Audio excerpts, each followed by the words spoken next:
Salut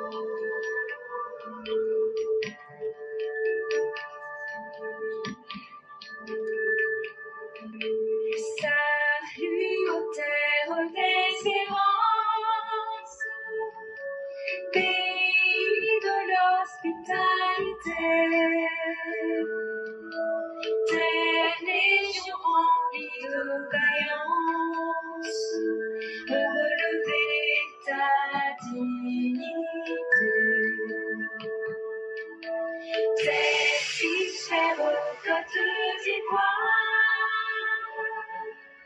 fiers artisans de ta grandeur,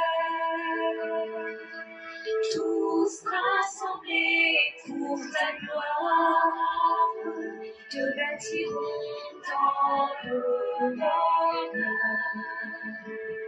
Fiers Ivoiriens, le pays nous appelle. Si nous avons dans la paix, la journée, la liberté, notre devoir sera d'être un modèle de l'espérance promise à l'humanité, en forgeant unis dans la foi nouvelle, la patrie de la belle fraternité.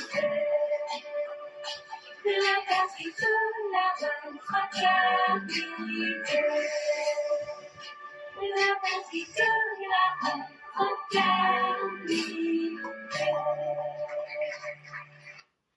Bonjour mesdames et messieurs, bonjour chères auditrices, bonjour chers auditeurs, bonjour à tous les élèves de la classe éclaireur Pro Vérité.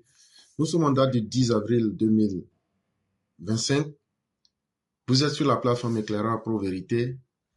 Merci encore de nous faire confiance et merci d'être présents et présentes en ce jour. Aujourd'hui, c'est la voix du militant, puisque c'est un jeudi. Et donc, tous ceux qui souhaitent prendre la parole, nous en avons exactement pour 1h10. Et nous souhaiterions que vous vous présentez dès l'instant afin que nous puissions vous donner la parole. Vraiment, merci à tous ceux qui nous font confiance et merci à tous ceux qui voudront bien se prêter à ce jeu intellectuel pour donner des avis ou soit poser des questions. La séance est ouverte et nous attendons la participation de chacun et de chacune. Merci à tous les élèves de la classe éclaireur Pro Vérité et merci d'être présents. Bonjour à notre père, le patriarche Martial Koulibaly. Bonjour à la belle et ravissante Djeneba Fofana. Bonjour à notre Chao Soumahoro Karamoko. Sans oublier notre Chao Kanté Bamoussa et notre mère ravissantissime bien-aimée, Ami Kwadio, ainsi que toutes les Mao de la plateforme éclaireur Pro Vérité. Et pour tous ceux, donc, comme je le disais, qui veulent la parole, le temps il est limité. Vous pouvez déjà vous signaler afin qu'on puisse vous accorder votre droit le plus fondamental, c'est le droit à vous exprimer. Et surtout, merci infiniment à ceux qui nous font confiance et qui participent à ce jeu d'équilibre intellectuel en présentant les preuves sans chercher à vaincre qui que ce soit. Avant que les uns et les autres ne puissent déjà intervenir, comme je le dis, le temps il est limité et il est mieux que tous ceux qui voudraient la parole se signalent dès cet instant. Et donc, on ne pourra pas attendre.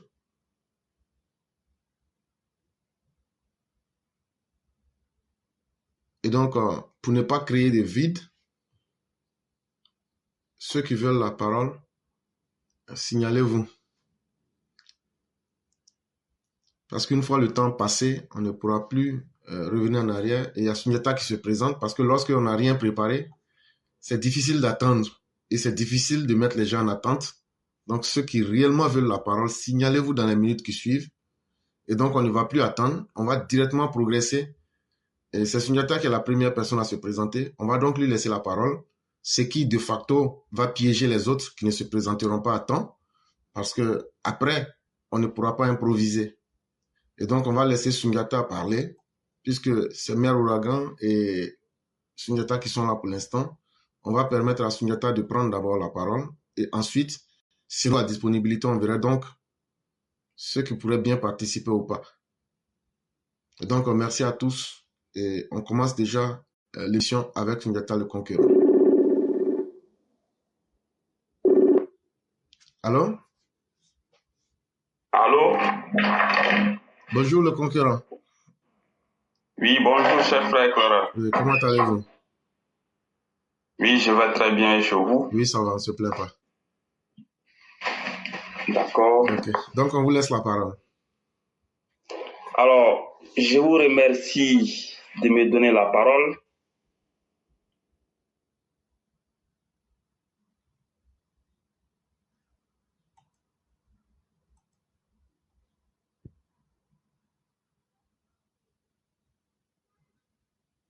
Allô?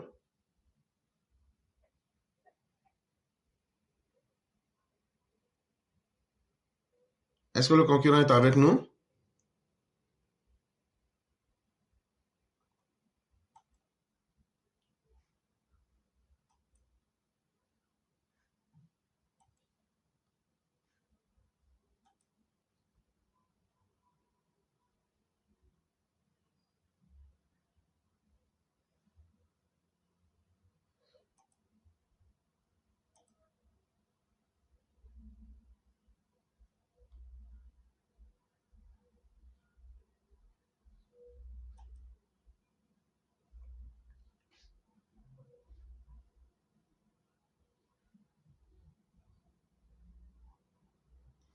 Mesdames et messieurs, vous nous excusez, il y a eu un contretemps, certainement du côté des Sundiata, que nous avons perdu brutalement. Et donc, on va essayer de lui donner la parole à nouveau.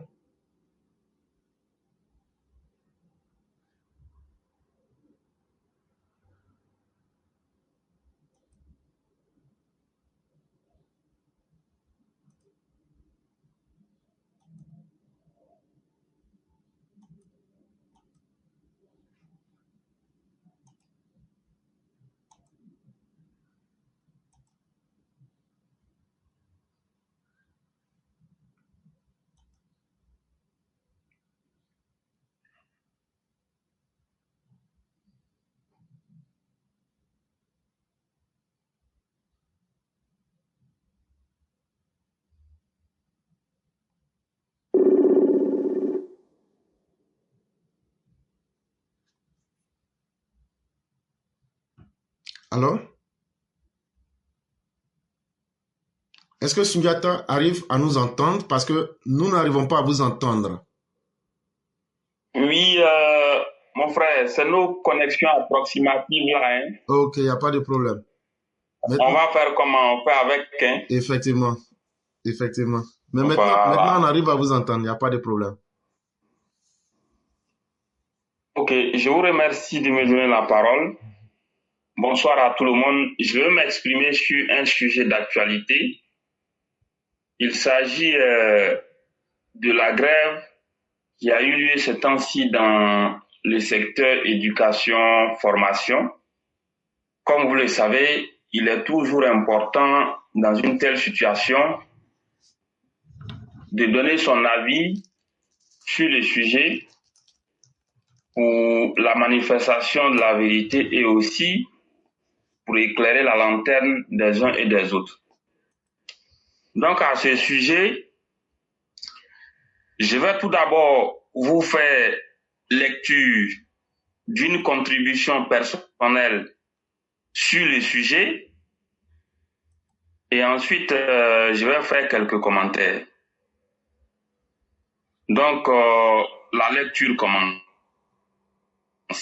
Aux fonctionnaires et revendications prime trimestrielle. Notre contribution sur le sujet. Avant d'aborder la question de la prime trimestrielle réclamée, il est bon de dire ce qui a été fait pour les fonctionnaires ivoiriens depuis 2014. Voici ce que le président Alassane Ouattara a fait pour tous les fonctionnaires sans distinction depuis 2014. Déblocage et instauration des avancements. Augmentation de l'indemnité de logement et octroi de l'indemnité de logement aux fonctionnaires qui n'avaient pas cette prime. Augmentation du transport.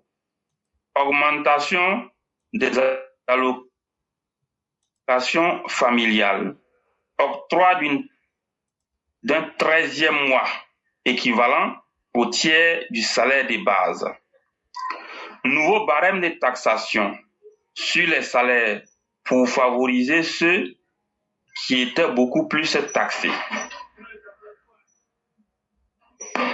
Au regard de tous les actes posés par le président Alassane Ouattara, tous les fonctionnaires qui ont pris fonction avant le 7 août 2022 ont vu leur revenu mensuel augmenter entre 20% et 90% selon leur grade, leur ancienneté et leur secteur d'activité comparativement à leur revenu mensuel d'avant 2014.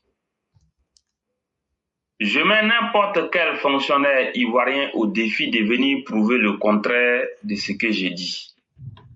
Ce que le président Alassane Ouattara a fait pour les fonctionnaires de Côte d'Ivoire, depuis les indépendances, aucun président de la République n'avait encore pu faire cela pour les fonctionnaires ivoiriens.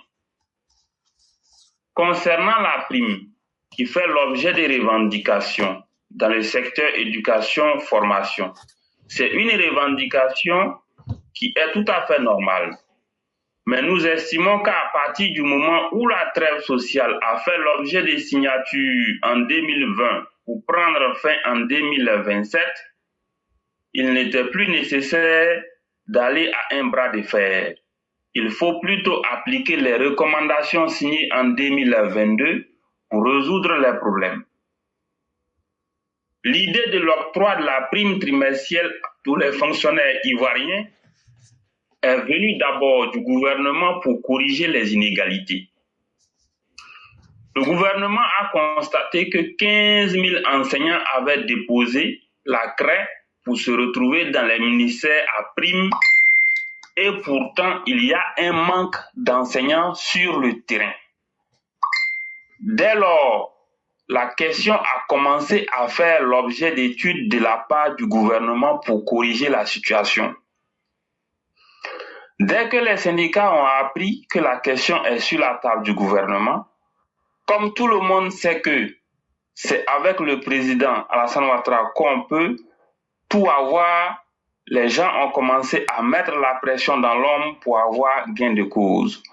Beaucoup de syndicats, conscients du fait qu'on ne peut pas faire grève avec la signature de la trêve sociale, ils ont préféré soutenir dans l'ombre les enseignants et ceux qui n'étaient pas devant de la trêve sociale en 2022.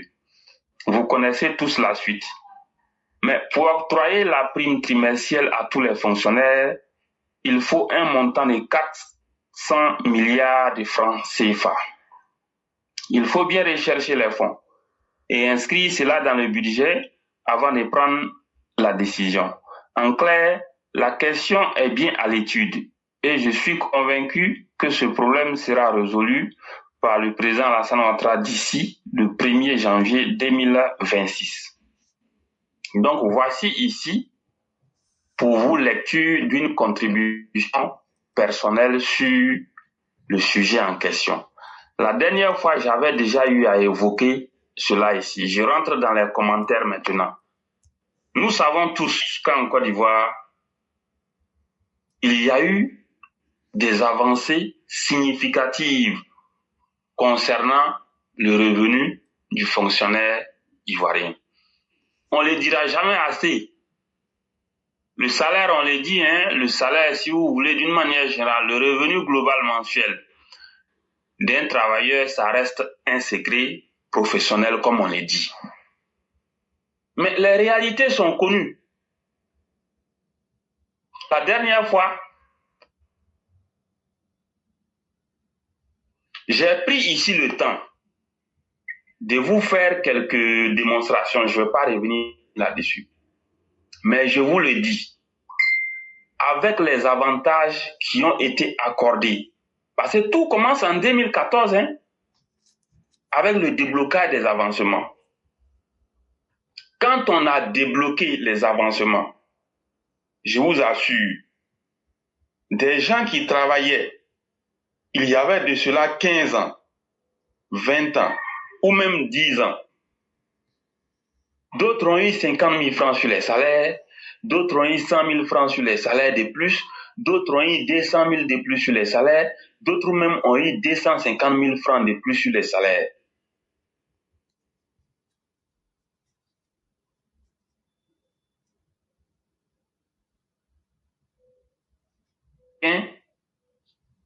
Qui avait par exemple 450 000 francs sur le salaire, non, qui avait par exemple 400 000 francs comme salaire. Avec les avancements, si au regard de son ancienneté, on a tout calculé et qu'on voit qu'il a eu 150 000 francs de plus sur le salaire, on ajoute les 150 000 francs aux 450 000 et il se retrouve avec 600 000 francs CFA. Croyez-moi, ceci a été valable dans des cas pour certains. Comme il y en a qui ont eu 20 000 de plus, ceux qui travaillaient, il y avait de cela 2 ans, ou bien ceux qui travaillaient, il y avait de cela 4 ans. Comme il y a eu beaucoup plus. Mais d'une manière générale, depuis que ces avancements sont rentrés en ligne de compte, sont rentrés en vigueur, je vous assure, presque tous les travailleurs, pour ne même pas dire tous les travailleurs, chaque 2 ans, ils ont entre 5 000 francs CFA et jusqu'à 40 000 francs CFA de plus sur le salaire. Cela dépend du grade, plus précisément. Cela est beaucoup plus lié au grade. Si ton grade est très faible, par exemple, tu peux te rendre compte que chaque 2 ans, on t'ajoute 5 000 francs de plus sur le salaire. Si ton grade est un peu plus élevé, ça peut être 7 000 francs ou 10 000 francs. Chaque 2 ans, quand on fait le calcul, en fonction de ton grade, certains peuvent avoir 5 000 francs de plus sur le salaire, certains peuvent avoir 7 000 francs de plus sur le salaire, certains peuvent avoir 10 000 francs de plus sur le salaire, d'autres 12 000 francs, d'autres 15 000 francs, d'autres 20 000 francs, d'autres 25 000 francs, d'autres 30 000 francs, d'autres 35 000, d'autres 40 000 francs. Ça dépend du grade et aussi du secteur d'activité. Parce que ce n'est pas le même indice en fait. Il y a un barème de calcul qui est bien connu. En fonction du grade et de ton indice, si on veut, en ce moment donné là, on voit ce que tu reçois comme avancement. Donc voilà, prenez par exemple le cas de quelqu'un qui reçoit 30 000 francs CFA chaque 2 ans comme avancement. Au bout de 8 ans, il gagne combien de plus sur le salaire? Ça veut dire que j'ai pris fonction, par exemple, mon salaire, c'est à un montant donné. Je prends un exemple, si j'ai 740 000 francs CFA comme salaire, c'est un exemple de quelqu'un qui travaille et qui a 740 000. Ou bien, si vous voulez, prenons un peu plus bas, quelqu'un qui a 600 000 francs CFA de plus comme salaire. Et puis, on se rend compte que son avancement, c'est de 25 000 francs chaque 2 ans. Donc, si lui, il travaille sur 10 ans, par exemple, 10 ans, ça va faire 25 000 multiplié par 5. Ça fait 125 000. Donc, quelqu'un qui a, par exemple, 600 000 francs comme salaire, et si on calcule, on se rend compte que l'avancement fait 25 000 francs. Au bout de 10 ans, il va se retrouver avec un salaire de 725 000 francs CFA. Voyez-vous, tout ça, ça n'existait pas avant. Ça n'existait pas avant. On a vu ça ici dans ce pays. C'était bloqué depuis 1987. Quelqu'un qui a un salaire de 740 000 francs CFA. Et puis son avancement, c'est de 30 000 francs CFA. C'est un exemple, je prends. Au bout de 10 ans, ça lui fait 5 avancements, ça fait 150 000 francs CFA. 150 000 francs CFA que vous ajoutez aux 140 000, il se retrouve avec 890 000 francs CFA. Vous voyez? C'est un exemple que j'ai pris. Le salaire a augmenté. Ça, c'est a pris effet depuis 2014 sous le président Ouattara. Prenons quelqu'un qui a par contre un salaire de 230 000 francs CFA. Et puis après calcul, son avancement, c'est de 7 000 francs CFA. Il a les 230 000. L'avancement de 7 000 francs CFA au bout de 10 ans, il a 5 avancements. Donc, ça lui fait 35 000 francs CFA de plus sur le salaire, alors qu'il avait 230 au départ, il se retrouve à 265 000 francs CFA. Est-ce que vous voyez un peu? Donc, tout ça, c'est pour dire quoi? Que sous le président Ouattara, il y a des choses qu'on a vues. Il y a des choses réelles, palpables et tangibles. Il y a des choses concrètes qu'on a vues. Donc, fort de cela, il faut savoir raison garder. Nous n'avons pas dit qu'il ne faut pas revendiquer. Mais nous disons à partir du moment où il a été consigné dans les documents qu'il fallait faire trêve sociale sur 5 ans, laquelle trêve sociale prend fin à partir de 2027, il fallait tout simplement respecter scrupuleusement les recommandations. Donc, la revendication, oui. Mais le débrayage pour en arriver au bras de fer, nous avons trouvé que c'était un peu trop aller loin. Donc, fort de cela, nous appelons toujours les uns et les autres à faire preuve de retenue. Parce que quoi qu'il en soit, le pays, il appartient à tout le monde. Qu'on soit du nord ou du sud, de l'opposition ou bien au pouvoir, le pays appartient à tout le monde. Si on dit qu'il n'y a plus de travail, je ne suis pas sûr qu'il y aura de l'argent pour payer quelqu'un. Parce que ça aussi, il faut que les uns et les autres comprennent. Sans travail, il n'y a pas d'argent. Donc, s'il n'y a pas de travail, c'est pas sûr qu'il y aura de l'argent pour payer les gens. Donc, il faut que les uns et les autres arrivent à comprendre. Et ce qu'on a dit,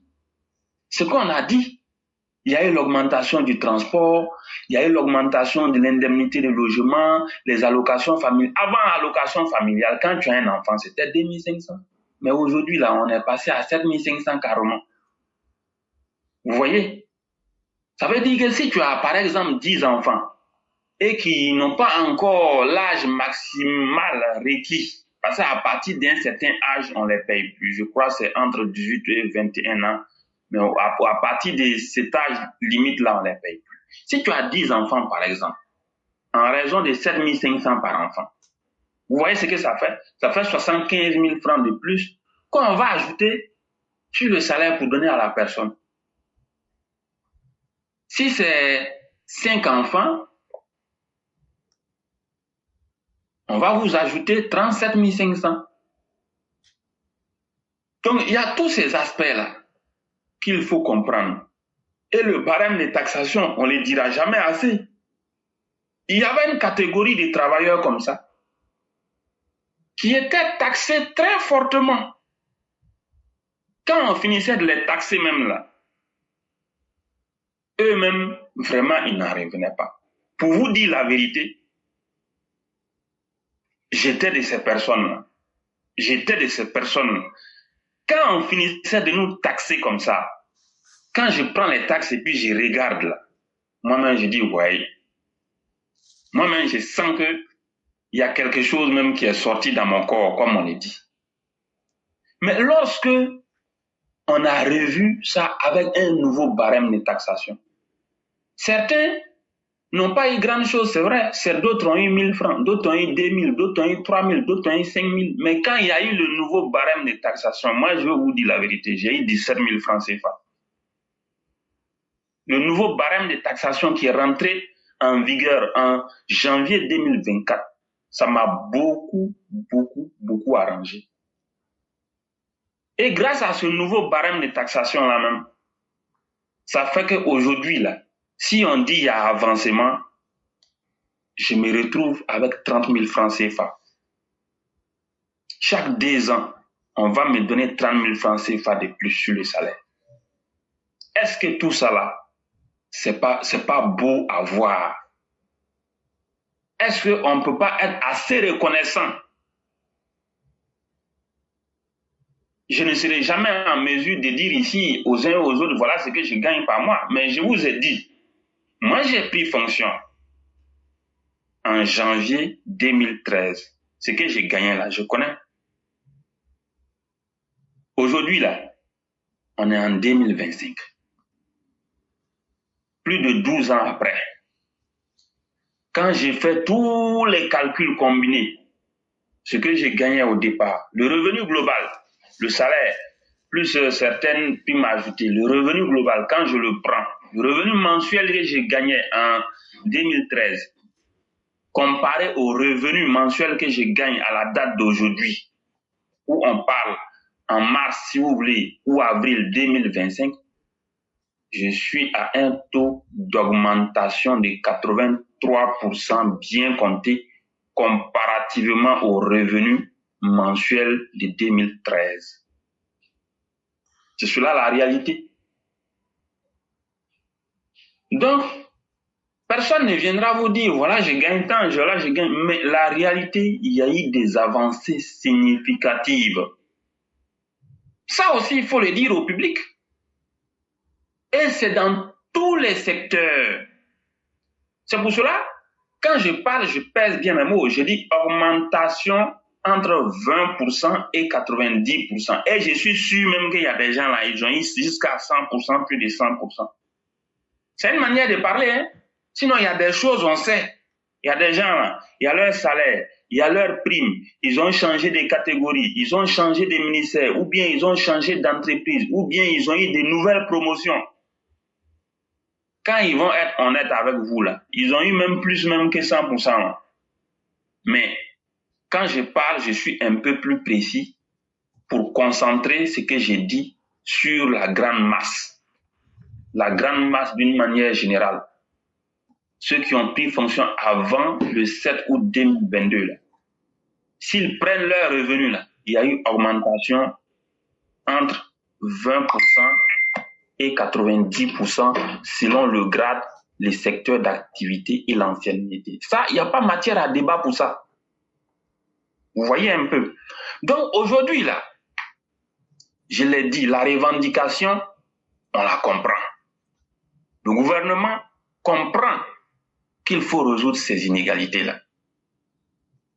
Parce que, bien entendu, comme on l'a dit, il y a des secteurs, vous voyez, avec le trimestre, ce que certains gagnent, quand on voit d'autres ne gagnent pas, bon, ça se comprend.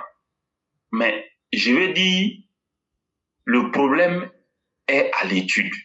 Et il faut prendre le temps d'analyser la situation, d'étudier correctement les différents cas de figure, afin d'en arriver à une harmonisation, pour ne pas qu'après, d'autres corps de métiers viennent se lever pour dire « Ah bon, voilà, vous avez fait ça, pourtant il faut faire ça pour moi. » Donc sur la question, moi je veux en appeler au sens patriotique des uns et des autres, au sens de la compréhension, parce qu'on ne le dira jamais assez, hein, s'il n'y a pas de travail, il n'y a pas d'argent.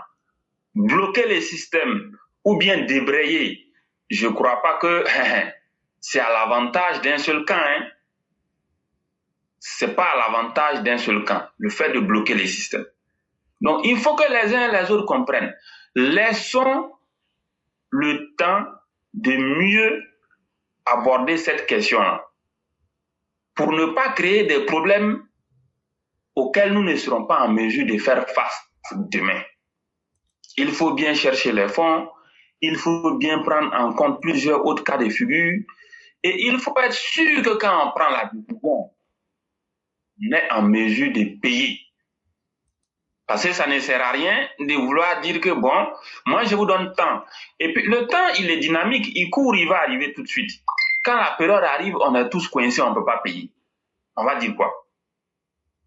Donc, encore une fois, cette question, nous comprenons la revendication.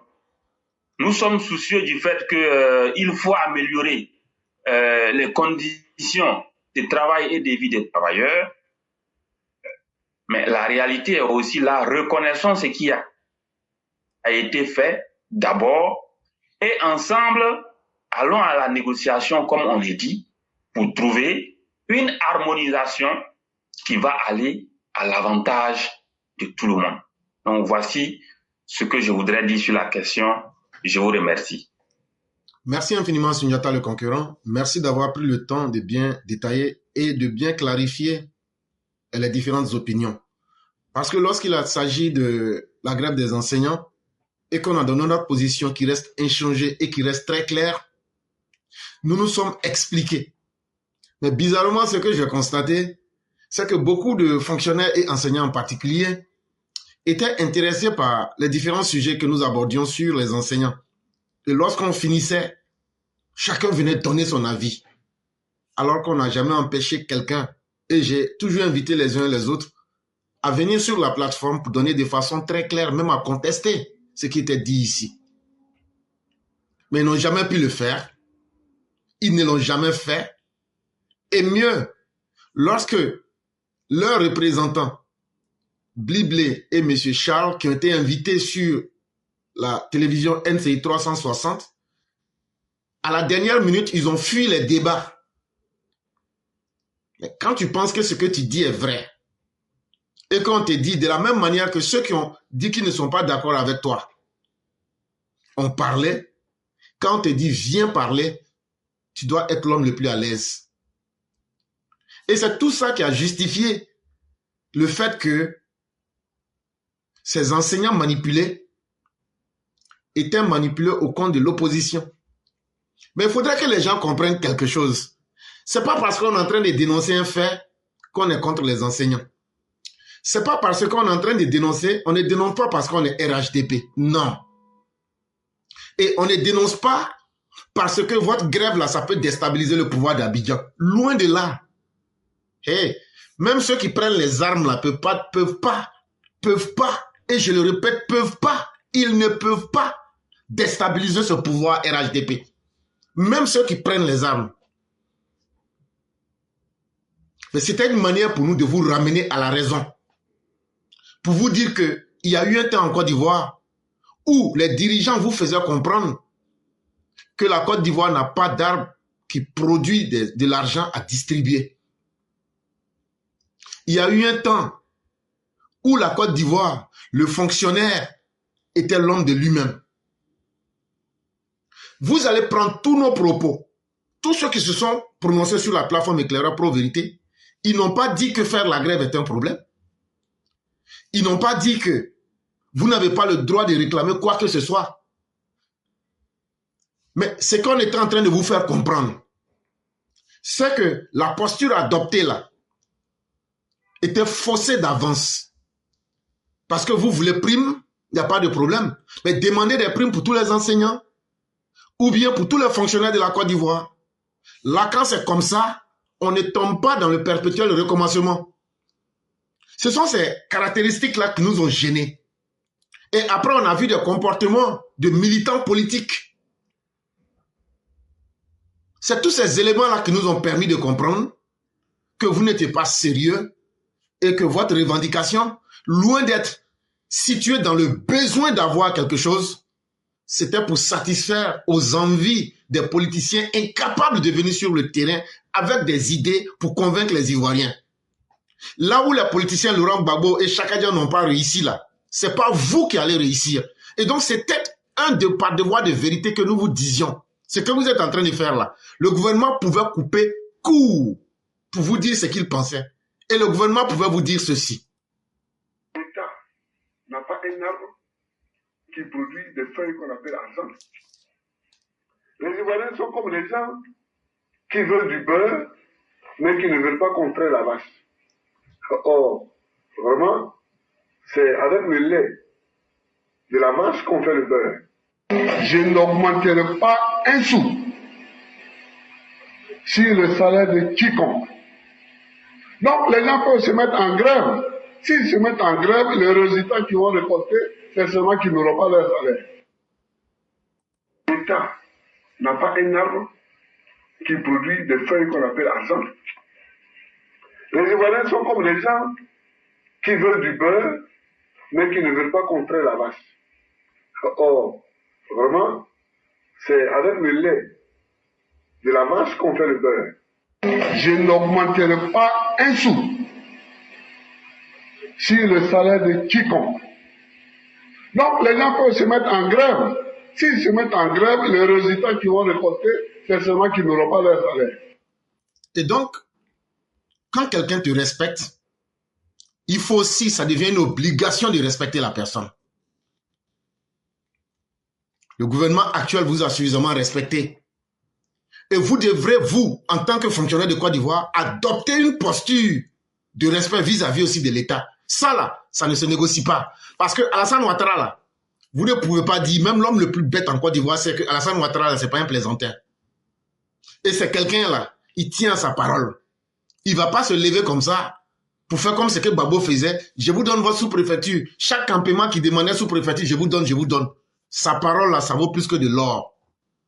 Et derrière cette grève-là, comme je l'ai dit, on ne peut pas lutter pour un secteur et puis demain, encore 3 jours après, notre secteur va se lever. On avait déjà compris votre psychologie. C'était de créer l'effet continu de réclamation pour créer un désordre dans le pays. Quand on veut régler un problème là, on cherche à le régler pour tout le monde. On ne cherche pas à singulariser les problèmes. Encore, on vous le dit clairement, la revendication là, au moment où vous êtes en train de penser à vous, le gouvernement pense à tout le monde. L'argent que ces primes là vont mobiliser, c'est 400 milliards.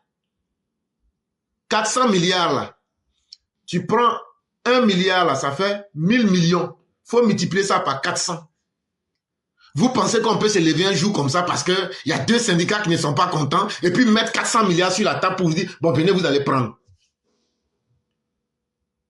Il faut qu'on crée la richesse. Ou bien ceux qui sont en train de crier, de vous pousser là, on n'a qu'à aller prendre dette, on va venir vous donner l'argent là. Donc vous là, vous ne réfléchissez pas. Parce que vous avez un besoin. Donc là, le pays doit s'arrêter pour ça. Mais et les besoins des autres? On peut bien vous donner les 400 milliards.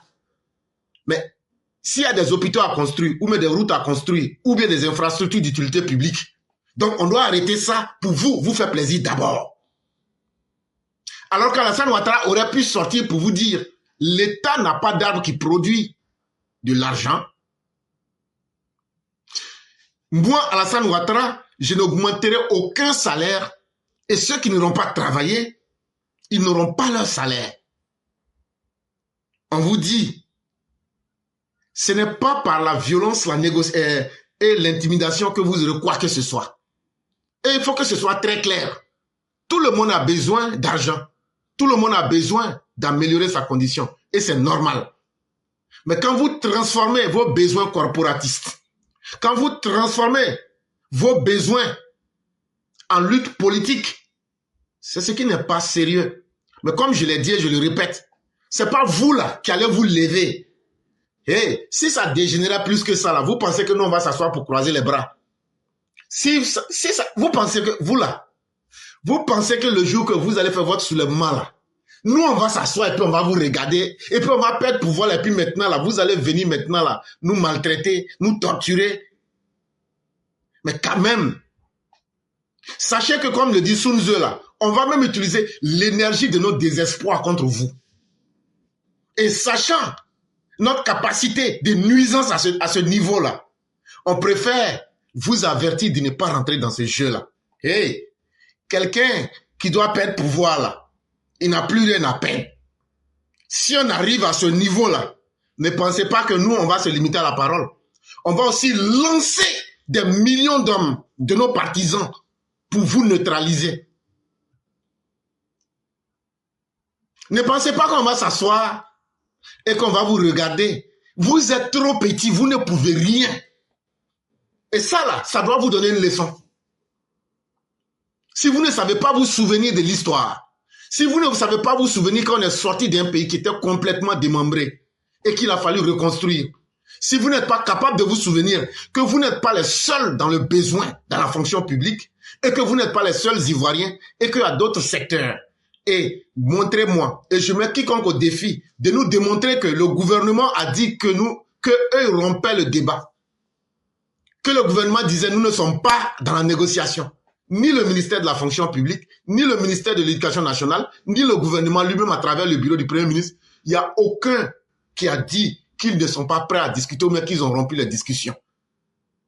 Mais alors là, d'où vient le fait que vous étiez des surexcités dans la cité, comme si vous pouviez faire quelque chose. Maintenant là, est-ce que vous n'êtes pas revenu au point de départ que nous vous disions? Donc il a fallu que vous vous humiliez, que vous vous mettiez en spectacle avant de revenir à terre. Alors que le gouvernement aurait pu sortir pour dire on a les moyens de faire respecter l'État de Côte d'Ivoire et vous n'êtes pas les seuls fonctionnaires, on doit aussi faire le même traitement pour tous les autres. Et donc là, actuellement, on ne le fera pas. Et voilà les raisons.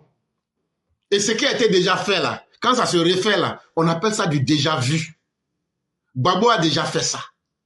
Mais quand vous avez des gens qui vous respectent, respectez-le aussi. Un homme qui te respecte, ne force pas cette personne à te manquer de respect. Le président Ouattara est silencieux parce qu'il est respectueux des Ivoiriens. Mais il n'est pas un faible. Et il ne demande la pitié de personne. Et ça, il faudra qu'on vous le dise. Si c'est à travers les politiciens que vous allez vous laisser manipuler, vous vous trompez gravement. Faites beaucoup attention, surtout vous les enseignants. Parce qu'on vous a invité, venez dire devant les Ivoiriens ce qui a fait que vous avez fait cette grève-là. Vous n'avez jamais été capable de venir sortir pour dire. Ça veut dire que vous cachez beaucoup de choses. Ça veut dire que si on vous met en face des Ivoiriens et qu'on devrait vous demander les vraies raisons de cette grève-là, vous ne pouvez pas les évoquer. Sinon, pourquoi avoir fui les débats? Pourquoi avoir refusé de communiquer? Il n'y a aucun parmi vous qui est sorti pour nous dire voilà les raisons. À part que vous êtes partis vous réunir quelque part dans une salle exiguë pour raconter vos vies. Mais la vraie vérité, là, l'argent que vous demandez là, c'est à quelqu'un, c'est aux Ivoiriens que vous demandez. L'argent, votre salaire là, c'est dans le budget. Et ce budget là, c'est les impôts des Ivoiriens. Et c'est aux Ivoiriens de venir donner les raisons de votre grève. Et vous saviez que ces raisons là ne tiennent pas. Parce que vous voulez faire plaisir au PDCI de Chakadjan ou bien des choses. Mais ne croyez pas que ce qu'eux-mêmes ils ont été incapables de faire là. Si eux-mêmes ils veulent le pouvoir là, ils savent bien qu'il faut se battre sur le terrain politique. Et ce n'est pas vous qui allez pouvoir le faire à leur place. Et vraiment, Souniata, merci beaucoup. Merci de cette honnêteté. Et on a parlé et nous n'avons jamais changé de position et on a été clair dans nos propos. Et effectivement, que ce soit le ministère de l'Éducation nationale, que ce soit le ministère de la fonction publique, que ce soit les autres syndicats, ils disent le même langage que nous. Alors qu'il y a plus de 150 syndicats d'enseignants. Vous seuls, vous pouvez avoir raison. 2 syndicats de la périphérie, 2 syndicats marginaux peuvent-ils avoir raison sur tout le monde? Et c'est ce système-là qui ne va plus marcher. Se faire manipuler et venir jouer les étonnés, ça ne va plus prospérer. La prochaine fois que vous ferez encore une autre grève, et ça je vous tiens pour dire, hein, les temps que vous n'avez pas travaillé, ça sera coupé sur vos salaires. Et la menace du gouvernement tient toujours. Ceux qui se sont mis en dehors du travail seront licenciés. Ah oui, c'est pas parce que vous aviez dit que votre grève est finie que le gouvernement aussi ne va pas se faire respecter. De la manière que vous vous êtes laissé manipuler là, c'est comme ça que le gouvernement est dans le devoir de vous donner une leçon. Et donc attendez-vous bien que certains parmi vous soient radiés. Apprêtez-vous pour cela. Ce que je dis là, vous n'aimez pas. Mais chaque acte produit forcément des conséquences. Et il est temps maintenant que l'État de Côte d'Ivoire donne des leçons à ces brigands qui sont dans la fonction publique et qui n'ont aucun sentiment de respect vis-à-vis du peuple et qui peuvent trahir le peuple pour ne pas servir les services publics. Et demain, si on les encourage et on les laisse prospérer dans ça, ça veut dire qu'un jour, ils peuvent même négocier avec des forces du mal contre la République. Tout ce qui est un grand mal commence toujours par des petits détails. Et il faudrait que l'État trouve en lui-même, soit pour redéfinir les cadres des grèves en Côte d'Ivoire, ou bien même punir sévèrement certains de ces grévistes-là. Et comme ça, quand ils vont signer des accords avec l'État, ils vont respecter. Parce que à quoi sert-il de signer des accords et ne pas les respecter? On ne peut pas continuer à se foutre du gouvernement. Ne pensez pas que parce que nous sommes RHDP, c'est pour cela que nous sommes en train de soutenir le régime en place. Non. Si le régime en place n'avait pas raison, je serais sorti ici pour dire voilà ce qui s'est passé et le gouvernement n'a pas raison. Parce que nous autres, là, notre parole, là, avec notre dignité, là, on ne négocie pas. Mais vous n'aviez pas raison parce que votre démarche était faussée.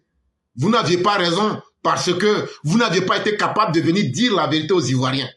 Vous n'aviez pas eu le courage de venir dire les raisons devant les Ivoiriens. Et ça, quand tu penses que tu as la vérité là, en tout temps et en tout lieu, tu dois être le premier à dire clairement et simplement ta vérité pour que les gens puissent juger. Surtout les Ivoiriens qui doivent vous payer. Et c'est eux qui sont les contribuables. Merci beaucoup le concurrent. On va vous laisser malgré les conditions difficiles. Vous avez pu faire passer votre idée. C'est nous qui en sommes très heureux et qui vous remercions. Peut-être rapidement si vous avez Vraiment, 2 mots à ajouter. merci beaucoup. Merci beaucoup, que Dieu nous aide. Je voudrais encore une fois insister sur le respect de la trêve sociale. La signature, là, c'est une responsabilité qui est très forte. À partir du moment où tu signes, et puis encore venir remettre la signature en cause, je pense qu'il y a un problème. Donc tous les uns et les autres sont amenés vraiment à aller doucement, allons doucement, comme on l'a dit, par la négociation, et on va en arriver. Je vous remercie beaucoup. Bonne émission à tout le monde. Merci beaucoup le concurrent. Je vous souhaite une excellente soirée et toute la bonté divine.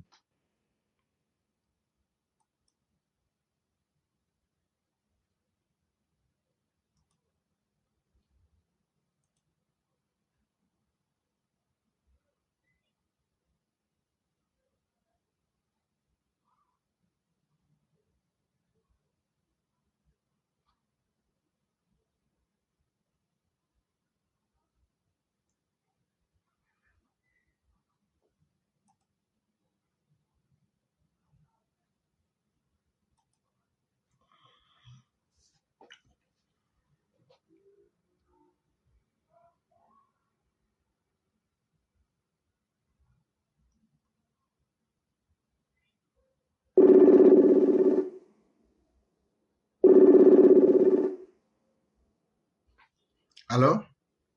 Allô? Bonjour, chère mère, comment allez-vous? Bonjour, mon éclaireur pour vérité, je vais bien. Et vous? Dieu merci, tout va excellemment bien. Dieu merci. Et la famille? Ça va. Dieu merci. Que Dieu fasse grâce. Et puis aussi, B52, il va bien. Ah, il a fini de régler son programme entre l'Algérie et puis Mali là. Oui, oui, il est en Turquie. Ah, il a changé de front maintenant. Oui, Donc, il est un mercenaire international. d'accord. Il n'y a pas de problème. Merci. Comment allez-vous, chère mère?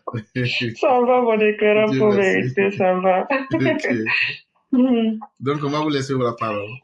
Ok, bonjour, mon éclaireur pour vérité. Bonjour à tous les Mao et Chao, aux mères et aux pères. Bonjour à tous là-bas et bon jeudi à vous tous.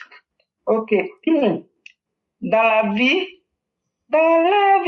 chaque chose a son temps. Dans la vie, chaque chose a son temps. Le temps d'ado est arrivé. Le temps d'ado est arrivé. Papa René Dibi, originaire de Dabou. J'espère que tu vas bien. J'espère que la santé y est.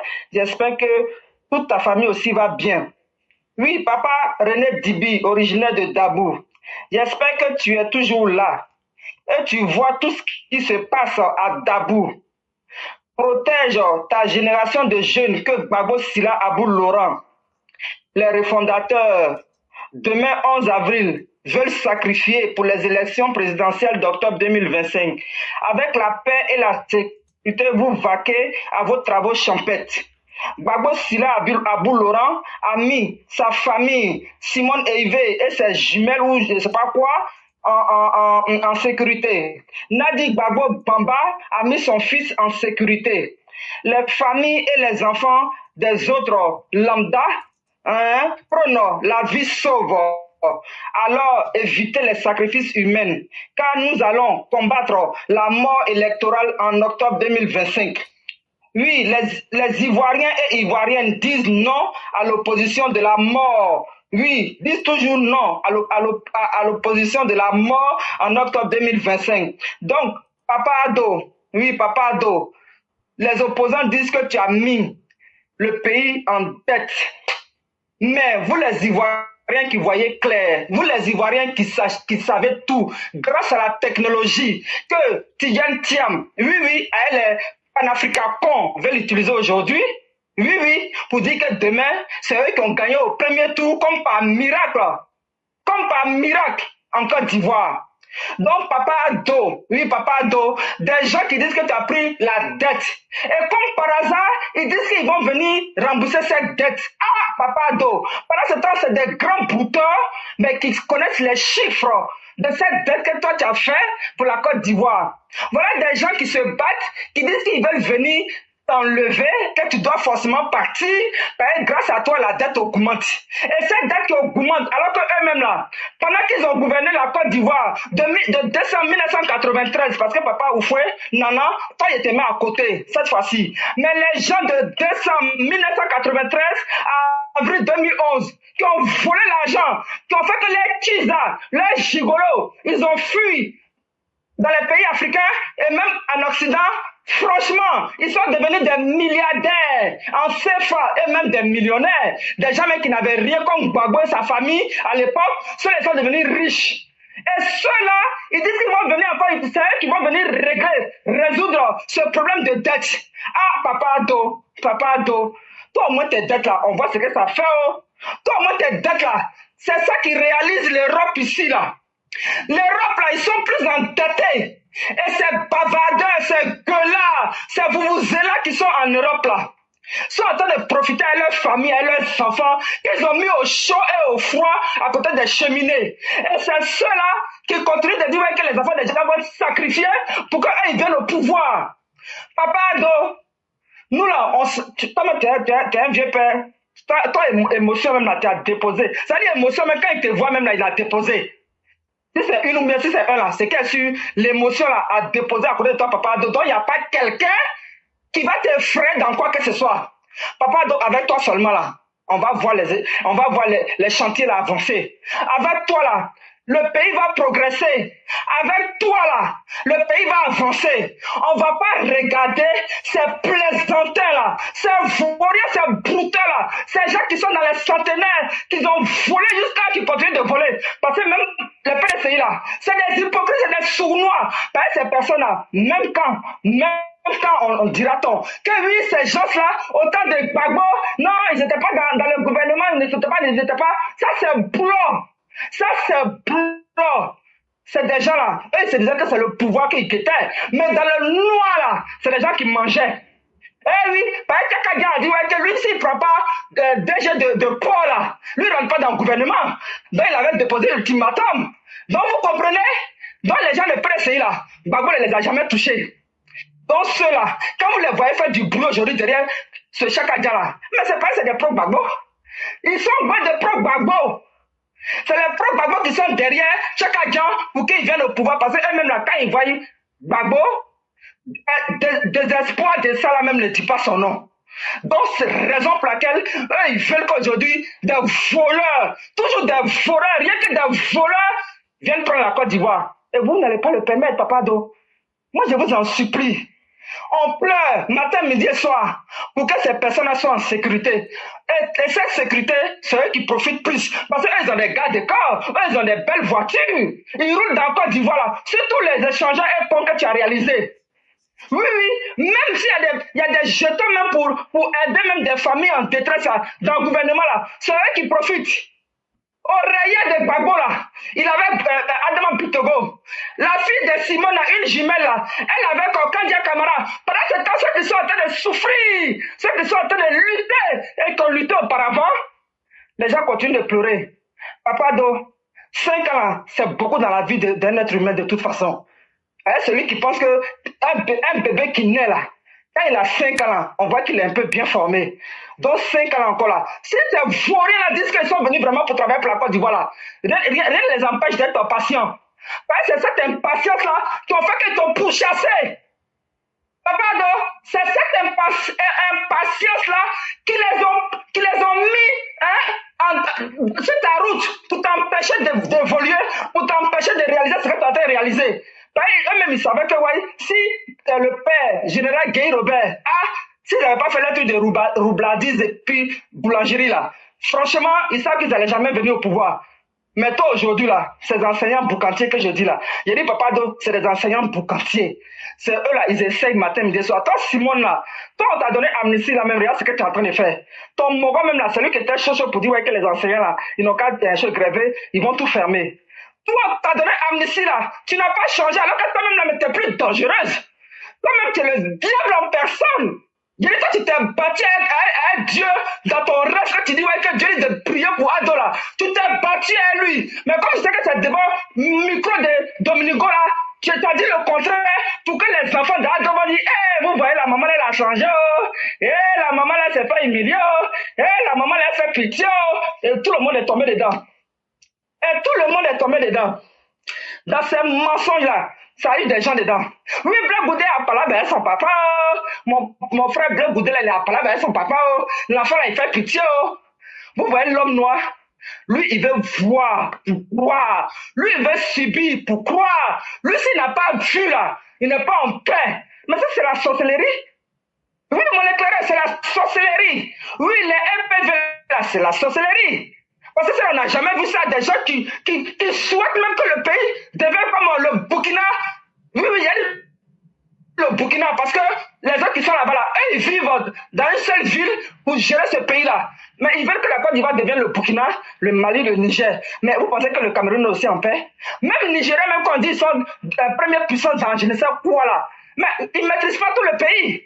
Oh, papa, donc en Côte d'Ivoire, c'est tout le pays qui est en sécurité. Mes parents, vous allez laisser ça. Vous allez marcher dessus. Vous allez le revers de la main. Oh, on s'en fout. Franchement, je vous en supplie. Réveillez-vous. Réveillez-vous. Soyez vrais dans ce que vous faites là. Pardonnez, parce que la majorité des gens qui sont en Europe qui disent que réconciliation entre le sanguinaire, que nous tous on connaît, mettez des gens dans le conteneur. Qu'on connaît, qui dit que son ami avec qui il causait au téléphone, que cette fille-là, on n'a pas géré son cas là. Toi, mais tu penses que si Koulibaly là, Koulibaly, si on l'avait pas géré là, nous on allait être en paix. L'homme qui est rancunier comme ça là, l'homme qui est rancunier comme ça, qui est dangereux là. Moi je vous jure, on met Bleu Goudé, je prends mon frère Blé. Oui, parce que les gens, les faux gens du Nord, qui sont dans Soroïs là-bas, qui sont pleins d'étrangers là, eux disent que ils veulent leur frère Soro. Moi aussi, je dis que je veux mon frère Blé. Oui, parce que dans Machat là aussi là, Soro Game aussi là, il a fait aussi, côté Fessis là, il a tué des gens aussi. Vous comprenez? Mais quelqu'un qui continue de foutre la mer, qui attaque les villes de Côte d'Ivoire, et toujours vous êtes là, non? Il vient dans les RHDP, et tout va bien, il vient dans les RHDP, on va voir, mais vous aussi, 6 mois là, c'est beaucoup, mais c'est pas long. Ce qu'ils sont en train de faire là, c'est la comédie. Si vraiment ils disent qu'ils ont changé là, campagne de octobre 2025 là, c'est là on va voir, mais vous savez que l'homme noir veut voir pour croire. Mais néanmoins là, c'est là on doit savoir. Tu vois tout ce qu'ils sont en train de faire là, c'est de la plaisanterie, c'est de la magouille, parce que c'est des magouillards. Eux là, ils se promènent partout pour voir qui va tomber dans leur piège. Dieu merci que la classe éclaireur promettait, il nous aide à vider nos vendre. Parce que franchement, gros ventre, souvent, c'est pas bon aussi, il n'y a rien dedans là. Et puis tu vois, ça grossit là. C'est vrai qu'il y a des billets qui grossissent le ventre, ou bien toi-même tu prends du poids. Mais vrai là, gardez trop secret aussi là, c'est pas bon. Donc faites très attention. Ce qu'on dit aujourd'hui là, c'est grâce à Papa Do qu'on a liberté d'expression, qu'on parle, qu'on peut juger, qu'on peut discuter, qu'il y a débat contradictoire. Sinon, vous savez très bien que ces gens qui sont là, qui manipulent un groupe de Assalet Tiemoko là. Ah, vous-même, vous savez que lui-même là, c'est les gens qui sont de son camp, les gens qui l'aiment là. C'est eux qui parlaient le samedi. Oh. Sinon, quand tu es dans notre bord là, quand il vient poser des questions là, il est déjà sur ses nerfs. Et l'homme qui dit ouais, qu'il veut rassembler les Ivoiriens. Toi, tu penses que c'est un blanc qui va te laisser, toi, tu vas devenir président en Côte d'Ivoire. Mais toi, tu te prends pour qui même? Toi-même, à Salé, on met blanc, on te met là, il prend blé. Nous là, c'est la vérité, on dit. Vous, toi, tu es là, tu mens. Toi, tu es un babo bis. Toi, c'est là que tu es un babo bis. Donc, ce que tu es en train de faire là, tu veux manipuler. Donc, la manipulation, c'est là, on connaît. Mais ça ne veut pas dire que la technologie nous sauve aujourd'hui. Il y a les Facebook, il y a les TikTok, Instagram, il y a tout ça là. Donc, ça ouvre l'esprit des gens. Les enfants même qui maîtrisent même informatique, même que les vieux pères. Donc, c'est pas toi là, tu as venu mentir à des plaisantins qui sont assis en Europe ici. Tu es tourné, tu te promènes pour chercher à voir un peu le tour du monde. Monsieur Obama t'a accueilli à la Maison Blanche là. On s'en fout de ça. Comment tu as vu? Comment tu es en train de dire aussi que Obama t'a accueilli dans la Maison Blanche? Non, ça veut dire que toi tu es un peu essayé caché. Eh oui, à ce moment-là, tu es un peu essayé caché. Moi, j'ai toujours dit, même si on dit qu'Adama Bito t'a donné là dans ton truc de où tu es devenu député maire là. Mais moi, je dis que toi tu es un peu essayé caché. J'ai toujours dit ça. Donc, ta comédie là, nous là, on voit que là aujourd'hui, grâce à Ado là, on arrive à parler.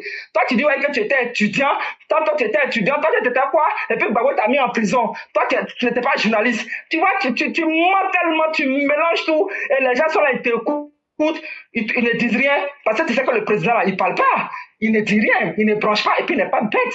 Tu vas dire, il branche pourquoi? Dans la merde là, mais c'est nous, on va aller dans la boue, et vous? Mon éclairage, je pense que je dois m'arrêter. Hein. Il n'y a pas de problème.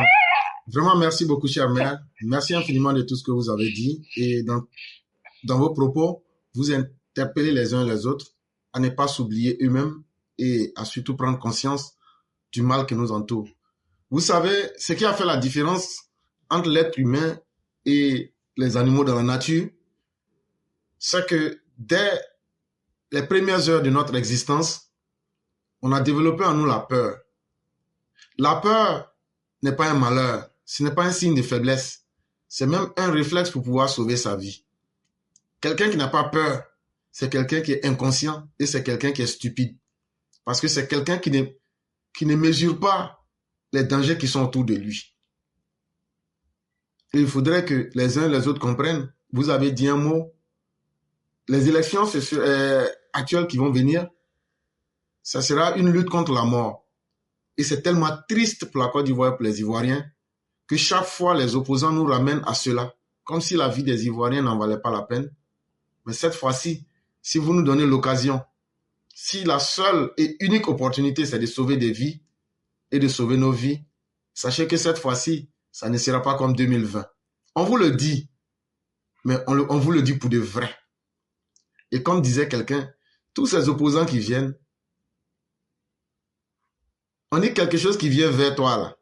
Tu n'as pas besoin de courir pour aller vers ça. Nous connaissons leurs intentions. Nous savons aussi pourquoi ils viennent. Et nous saurons les contenir comme nous le disons. Parce que c'est une nation que nous construisons. Et eux, ils sont dans leur jeu. Mais c'est eux qui vont, qui reviennent. Mais nous, on a l'intelligence suffisante de comprendre comment il faut faire le tango avec eux. Et donc, nous les regardons dedans. Vraiment, merci beaucoup, chère mère. On va vous souhaiter une excellente soirée. Merci encore d'être intervenu. Et bien des choses à toute la famille. Merci. Je vous en prie, chère mère. Merci beaucoup. Merci.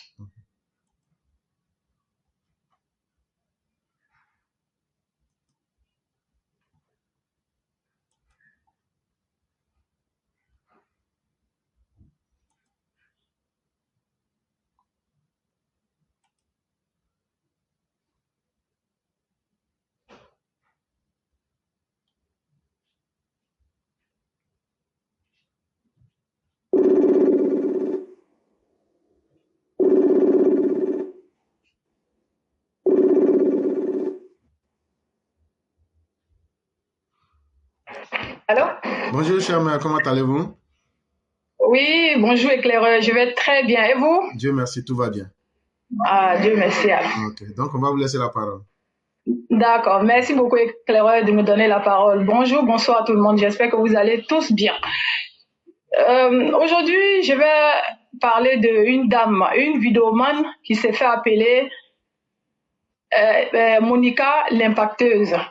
J'ai vu une de ses vidéos aujourd'hui où elle disait que le président Ouattara, avec son gouvernement là, ils font peur à tout le monde, qu'ils sont allés prendre un syndicat chez lui, que parce que ce syndicat-là, ils sont allés juste marcher par rapport à la grève des enseignants là, qu'ils l'ont pris, ils sont allés l'attacher devant sa famille pour aller le mettre en prison pour 2 ans. Est-ce que ça là c'est normal? Que les enseignants et ceux qui sont allés marcher là, ils sont juste allés avec les mains libres. Ils sont pas allés avec quelque chose. Que le temps de Mobutu là, Mobutu a tout fait. Mais c'est quand la population a décidé là, ils ont libéré les pays avec les mains libres, avec les cuillères et les fourchettes. Que voilà, les Ivoiriens ont peur, les gens n'osent plus parler, on interdit tout le monde de parler. Que les enseignants ils ont raison de faire les grèves là, que parce que ils demandent leurs droits, qu'ils ont raison de demander leurs droits, parce qu'on les envoie dans les zones rurales, ils n'ont pas de sécurité. Et aussi le gouvernement de la Côte d'Ivoire là, il y a que les gens du Nord seulement qui sont là-bas. Il faut forcément pour avoir un poste là-bas, il faut forcément avoir un Nord du Nord et plein de choses en fait quoi, des mensonges. Elle dit aussi que ils n'ont qu'à mettre le nom de tout le monde sur la liste électorale, que nous sommes tous des Ivoiriens, et le président Ouattara, pourquoi les gens vont faire marche et puis ils mettent les forces de l'ordre devant, que ça veut dire que le président Ouattara a peur. Sinon, s'il n'a pas peur là, pourquoi des personnes qui viennent à main libre là, on met les forces de l'ordre devant? Qu'ils n'ont qu'à mettre le nom de tout le monde. Comme ça là, les Ivoiriens vont voter et ils vont choisir la personne qu'ils veulent. Donc, c'est ce que cette soi-disant blogueuse a dit. Donc, c'est là que moi, je viens l'appeler. Je l'appelle Monica Lagor cachée qui se dévoile enfin aujourd'hui. Ça, c'est bien. Ça veut dire que le feu que nous avons mis sur vos carapaces là, ça commence à donner le résultat. C'est pour ça que vous êtes sortis. Vous êtes sortis parce que votre Laurent Gbagbo et sa clique avec le groupe des Chakadians là, eux aussi, ils sont passés vers vous pour que vous venez faire la communication. Bah, c'est très bien. Parce que si on vous a demandé là, vous pensez que vous êtes Django derrière votre téléphone. C'est vous qui avez la grande gueule. C'est vous qui savez parler. Bah, c'est très bien. Ça tombe bien. C'est ce que nous voulons. Donc, Monica, quand vous dites que ils sont allés, est-ce que c'est normal qu'on passe chercher un père de famille devant sa famille pour l'attacher, pour partir avec lui en prison là? Moi, je viens vous demander, est-ce que c'était normal dans le temps de Laurent Gbagbo que vous défendez là? Quand on partait prendre un monsieur comme Camara H, il allait faire le pauvre monsieur qui n'a fait que dire seulement dans sa bouche que lui, il soutient le président Ouattara là. Ils sont allés le prendre chez lui, devant sa famille, devant sa femme. Ils l'ont attaché, ils sont partis avec lui. Et nous avons vu là où le corps de ce monsieur-là a été trouvé. Ils l'ont abattu et ils sont allés le jeter dans la rue comme une vulgaire chose, un vulgaire chiffon. Et le monsieur là, qu'est-ce qu'il avait eu? Il avait fait de mal. C'est juste parce qu'il avait un nom du Nord. Et pareil aussi, ils sont allés chercher le ministre Mamadou Touré là. Ils sont allés aussi dans sa famille. Ils sont allés battre tout le monde là-bas, dans sa famille là. Le chercher, l'attraper, l'attacher, comme un animal, pour partir avec lui. Si ce n'était pas Dieu, le ministre n'allait pas être là aujourd'hui. Il partait la battre. Qu'est-ce qu'il avait fait de mal? Parce que il était simplement du Nord. Et plein de personnes. Il y a d'autres aussi qui ont été enlevés, les imams, qu'on partait prendre dans la mosquée. Souvent même, ils sont en train de faire la prière, on les prend, on part avec eux et on les voyait plus. Il y avait beaucoup de cas comme ça à Pomme 2. Tu partais, on te disait qu'ils sont venus prendre le père des familles, ils sont partis avec lui. Ils sont venus prendre les jeunes, ils sont partis avec eux. Qu'est-ce que ceux-là, ils avaient fait de mal? C'est juste qu'ils étaient simplement les gens du Nord. Et ça, la personne que vous défendez là, Laurent Gbagbo, a fait cela. Je vous dis aussi que le président Ouattara a dit que quand lui va venir au pouvoir, il va réunir les Ivoiriens. Le président Ouattara, que le président Ouattara est venu, que les Ivoiriens se regardent comme ça et personne ne fait confiance à l'autre. Vous pouvez dire ça?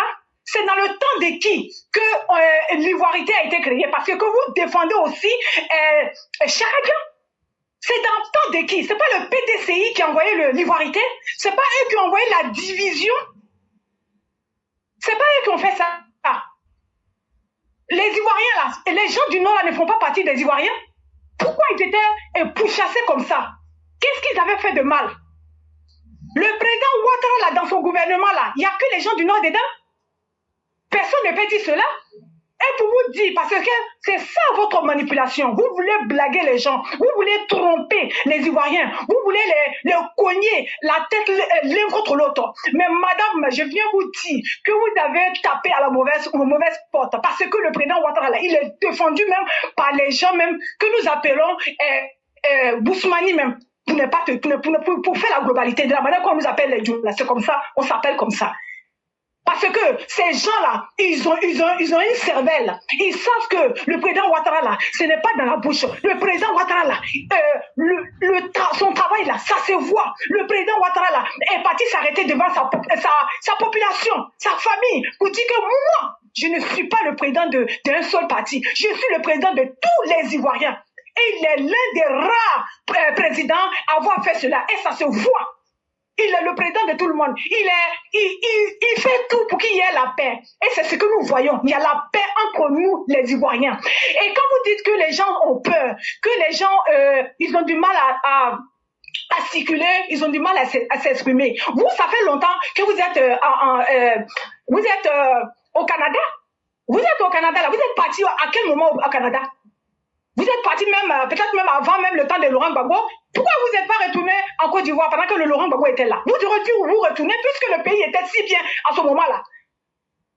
C'est pas maintenant, là, dans le temps de Laurent, président Ouattara, là, que vous commencez à construire en Côte d'Ivoire.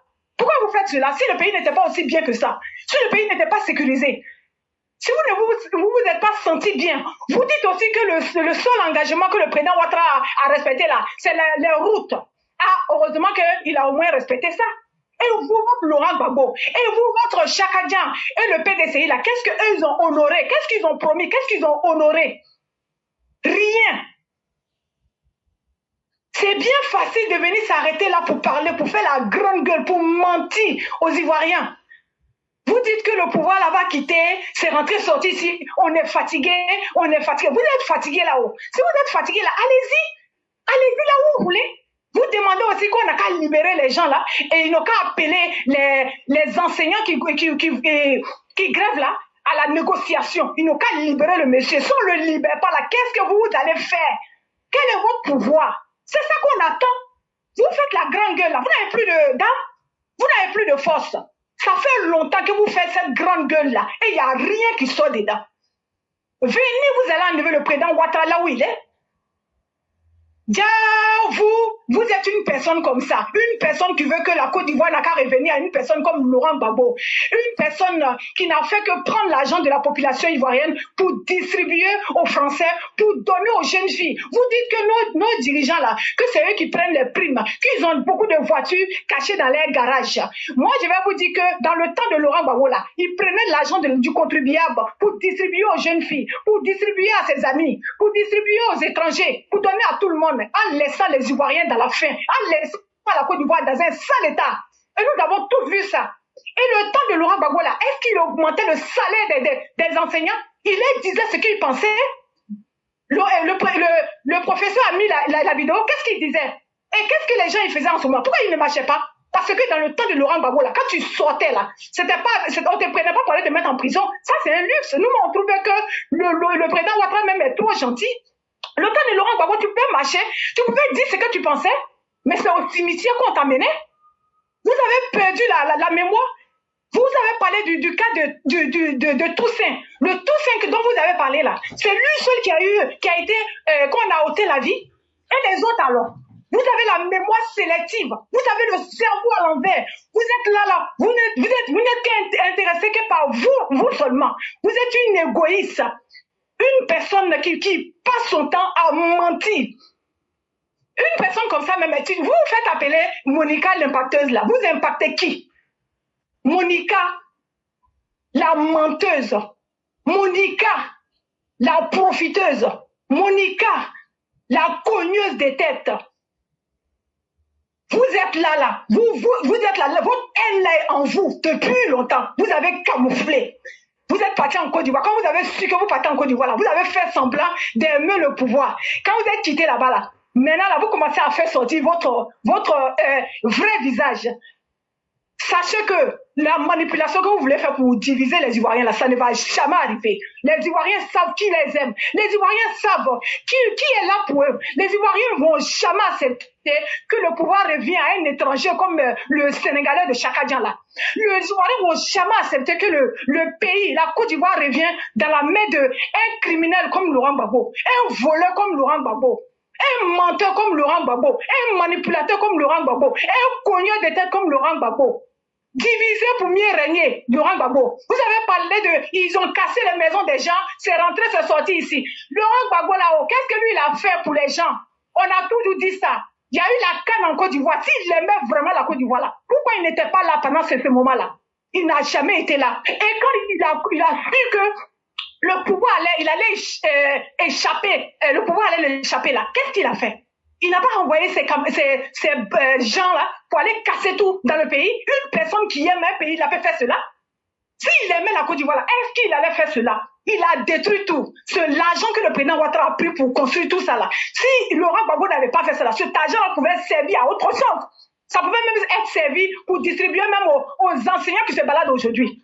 Il est parti, il a laissé une dette qui ne dit pas son nom. C'est le président Ouattara qui a payé ça. L'argent qu'il est parti voler dans la banque là, qui a payé ça? C'est pas avec l'argent de nous, les contribuables, que cela est payé. Il n'a même pas payé les gens, soi-disant pour qui il a volé cet argent. Regardez-moi des gens comme ça. Et ça se fait appeler impacteuse. Franchement, allez-y voir votre copine là ailleurs, quoi. Des individus comme ça, à qui on donne quelques francs, quelques monnaies là, elles viennent s'asseoir là pour mentir, pour déverser leur haine. Je comprends pourquoi vous avez déversé votre haine sur José la dernière fois. Vous êtes monté sur elle comme ça, d'en faire des choses là. En fait, cette femme-là, c'est une femme qui s'est levée un jour pour mettre sa haine là sur José, notre José là. Elle a mis sa haine, soi-disant pourquoi José est parti prendre le mari de quelqu'un. Alors que cette femme-là, il y a les voix qui sont sorties sur elle là, où elle-même là, son ancien gars là l'a laissé parce que son crampon, parce qu'elle là, elle s'est fait appeler, c'est elle qui parle de crampon des gens. Donc elle, je vais l'appeler parce qu'elle, son crampon là, n'attrape pas bien garçon. Donc du coup là, son ancien gars là l'a jeté, il est parti marier une autre. Et il fallait voir, elle est partie là-bas, elle allait voir, pendant qu'elle-même s'est mariée, hein, elle est partie voir son ancien gars là. Elle est partie lui dire, il n'a qu'à laisser la femme avec laquelle il est là, pour qu'elle la prenne. Tellement que le bangala du gars là était tout dans sa bouche là. Le gars n'a pas voulu parce que son crampon là n'est pas bon. Donc aussi, c'est de la faute de José si son crampon était plus bon que le crampon de Aline. Qui vous a dit que le fait qu'on a fait enfant ensemble, puis on a fait 1000 ensemble, là, ça veut dire qu'on doit vieillir ensemble? Qui vous a dit ça? Aline là, qu'est-ce qu'elle faisait de bon? Rien, à part pondre les enfants. Vous pensez que ça c'est un métier? Quand on a un mari footballeur, José, là, elle au moins, elle a un talent. C'est une femme qui a une vision dans la vie. Regardez-moi les choses comme ça. Et ça aussi, ça se fait appeler donner de conscience aux gens. Vous, toi-même, tu as été une kisa refoulée. Donc, c'est ce que je voulais dire à cette énergumène-là. Pour détailler qui est l'éclaireur, cette femme-là, quand tu la vois, elle a, Dieu merci, le visage là, ça va. Les bras là, un bras là, et on prend les deux bras et les deux cuisses de tous les EPV là, on colle ensemble, ça lui fait un bras. Et puis, il ne faut pas se lever hein, pour s'arrêter. Hein. Si elle se lève là, devant là, non, c'est gâté. Derrière aussi là, non, c'est gâté aussi. Voilà le modèle de cette idiote là qui se permet de parler au président Ouattara. Oui, votre Ouattara, votre gouvernement là, votre gouvernement là, il a loupé. Ça n'a qu'à bien vous faire mal comme ça. On va continuer à mettre le feu sur votre carapace là. Comme ça, vous allez sortir. Vous tous qui êtes cachés, camouflés derrière vos téléphones là. Vous jouez au vidéoman. Vous sortez, vous soufflez le feu et le froid en même temps là. Nous allons mettre le feu dans votre cul. Il y a le profit. Manger l'argent des Ivoiriens pour rien là, n'est rien fait dans le pays là, mentir à longueur de journée, abrutir la jeunesse ivoirienne là, à pousser le pays dans la guerre, dans la désobéissance civile là, mentir, laisser la Côte d'Ivoire derrière là. Nous n'allons plus jamais accepter cela. Donc quiconque se mettra devant nous pour ça là, nous allons dresser la personne, on va couper la queue de la personne là. Bien. Donc si cela énerve quelqu'un là, c'est que tu peux faire là, il faut faire ça et puis on va voir. Bien, et le président Ouattara là, il va être le président en 2025 là, candidat. Et puis on va le voter. Bien. Laurent Gbagbo là, son nom ne sera pas sur la liste. Chaka Dia là, son nom ne sera pas sur la liste. Donc Chaka Dia va payer encore, va payer tout le monde. Ils vont venir parler à ta faveur. Si nous les Ivoiriens là, si on est aveugle là, c'est là qu'on va prendre un individu comme toi, un perdu comme toi, une personne qui ne connaît pas son pays d'origine là. C'est là qu'on va te prendre. Voilà, je m'arrête là et je dis deux mots à Aïcha Koné. Aïcha Koné avec Maman Koumadian. Maman Koumadian dit que Laurent Gbagbo a donné, je pense, 200 millions ou 300 millions à Aïcha, qu'il lui donnait de l'argent à chaque fois, que c'est pour ça que Aïcha Koné est reconnaissante envers Laurent Gbagbo. Que c'est pour cela qu'elle savait que notre 49 soldats là étaient les Ivoiriens, mais comme Laurent Gbagbo a dit que c'est les étrangers là, donc, mercenaires là, donc, elle était obligée de s'aligner. Donc, si je veux comprendre là, Aïcha Koné qui est là, elle n'a pas de dignité. Donc, pour de l'argent, là, elle est capable de vendre la vie. C'est ce qu'elle a fait. C'est elle-même qui partait désigner, selon ce que j'ai entendu, les gens de ses frères du Nord. Pourquoi on parle de les assassiner? Elle dit aussi que Aïcha Koné est fatiguée, qu'on n'a qu'à la pardonner, que dans tout chose, là, il y a pardon dedans, que même Dieu même là, Dieu même pardonne. Nous, on n'est pas Dieu. Nous ne sommes pas Dieu, on est rien du tout. On est des personnes que cette femme-là a fait du mal, délibérément. Si elle est fatiguée là, et ceux même qu'elle est partie désigner, pourquoi on parle assassiner leurs parents là? Elles vont dire quoi? Elles vont dire quoi? Les maris des gens qui ont traîné au Mali là-bas en prison pour rien du tout. On a gâté les noms, on a tout fait, on les a pointés du doigt. Ils sont restés là-bas, loin de leur famille pendant tout ce temps-là. Pendant ce temps-là, cette femme-là, elle est en train de profiter tranquillement en Côte d'Ivoire. Qu'est-ce qui lui arrive? Elle n'a rien, elle peut se plaindre. Elle est fatiguée de quoi? Qu'est-ce qu'elle a? Cette mégère là, cette femme, je ne sais pas comment il faut l'appeler. Tu vas mourir de ta belle mort comme ça. Tu vas mourir. Jamais on va pardonner ce que tu as fait. Toi, Aïcha Koné, femme Diantara internationale. Je m'arrête là. Merci beaucoup. Merci beaucoup, chère mère. Merci infiniment de ce que vous avez dit. Et malheureusement, comme disait quelqu'un, grâce à Internet aujourd'hui, ceux qui ne devraient même pas avoir droit à la parole sont ceux-là même aujourd'hui qui deviennent des donneurs de leçons. C'est aussi ça, la magie, malheureusement, de la bêtise humaine. Et ça, on peut lutter contre tout, mais on ne peut pas, il n'y a pas de remède à la bêtise humaine. Voilà le drame avec l'homme. Quand un homme décide d'être un animal, là, vrai, là, même un animal devient mieux que la personne. Et je suis très heureux que vous n'ayez pas loupé cette soi-disant impacteuse. Et je trouve même que vous aviez été tendre. Parce qu'il y a des choses là. C'est une femme qui peut répondre à une femme. Et j'aurais souhaité encore que tu puisses piquer bien même là où il fallait. Aïcha Koné là, elle a déjà signé un pacte avec la malédiction. Elle là, sa vie est foutue. Elle-même elle sert. C'est pourquoi elle est en train de multiplier toutes les mauvaises actions. Et elle aura une mauvaise fin. Et ce n'est pas parce que nous sommes contre elle. Mais elle-même, elle a condamné sa vie à mal finir. Et donc, ceux qui veulent jouer les juges d'Aïcha Koné, prenez le temps. Les paroles sans tête ni queue là. Je parle de notre maman Kumba. Hey, il faut quitter dedans. Il faut quitter dedans. Hey. Faut continuer. Toi encore, on te respecte, hein? Mais il faut faire encore une déclaration. Faut faire encore une déclaration. Toi-même, la fois, aller prendre ta vidéo, tu vas écouter. Parce que quelqu'un t'a donné l'argent, donc tu dois sacrifier ta dignité. C'est toi qui dis ça de ta bouche. Faut continuer. Quand on va te renverser sur même Internet ici, là, tu vas regarder ta vie avec microscope, tu ne vas pas te voir dedans. Mais on te donne encore le bénéfice du doute. Parce que la vieillesse, là, souvent, là, ça fait que ton cerveau, là, s'est congelé. Donc là, on va te pardonner. On va te laisser le temps de décongeler ton cerveau. Les cadavres que les gens t'avaient dit d'aller laver, là, c'est mieux pour toi, tu vas aller faire ce boulot-là, hein. Quand tu es parti en France, là, le monsieur qui a pris ta main pour aller te mettre dans la maison des cadavres pour laver, là, c'est mieux, tu vas aller faire ce boulot-là. Mieux vaut aller te battre avec les cadavres.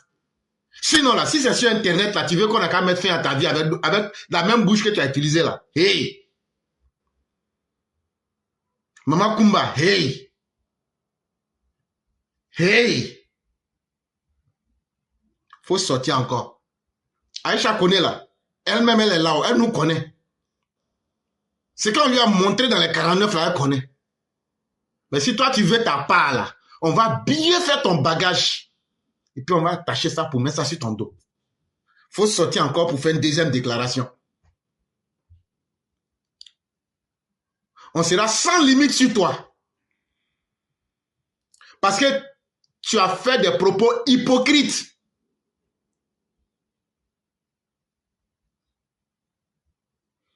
Mais comme je le dis là, on va supposer que c'était une erreur. Si tu as confiance à ta bouche là, faut sortir encore pour faire une telle déclaration. Tu vas ramasser ta vie avec des fourchettes et des cuillères. Tellement on va désintégrer ta vie. Tu penses que quand tu as apparu, on ne sait pas, tu as disparu des radars, quoi.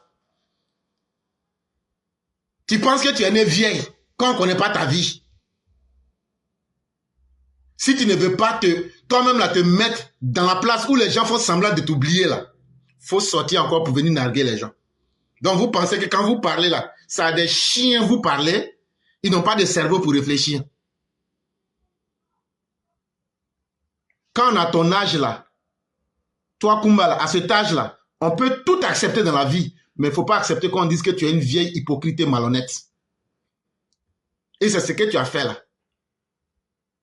Mais comme je te le dis là, c'est bénéfice du doute.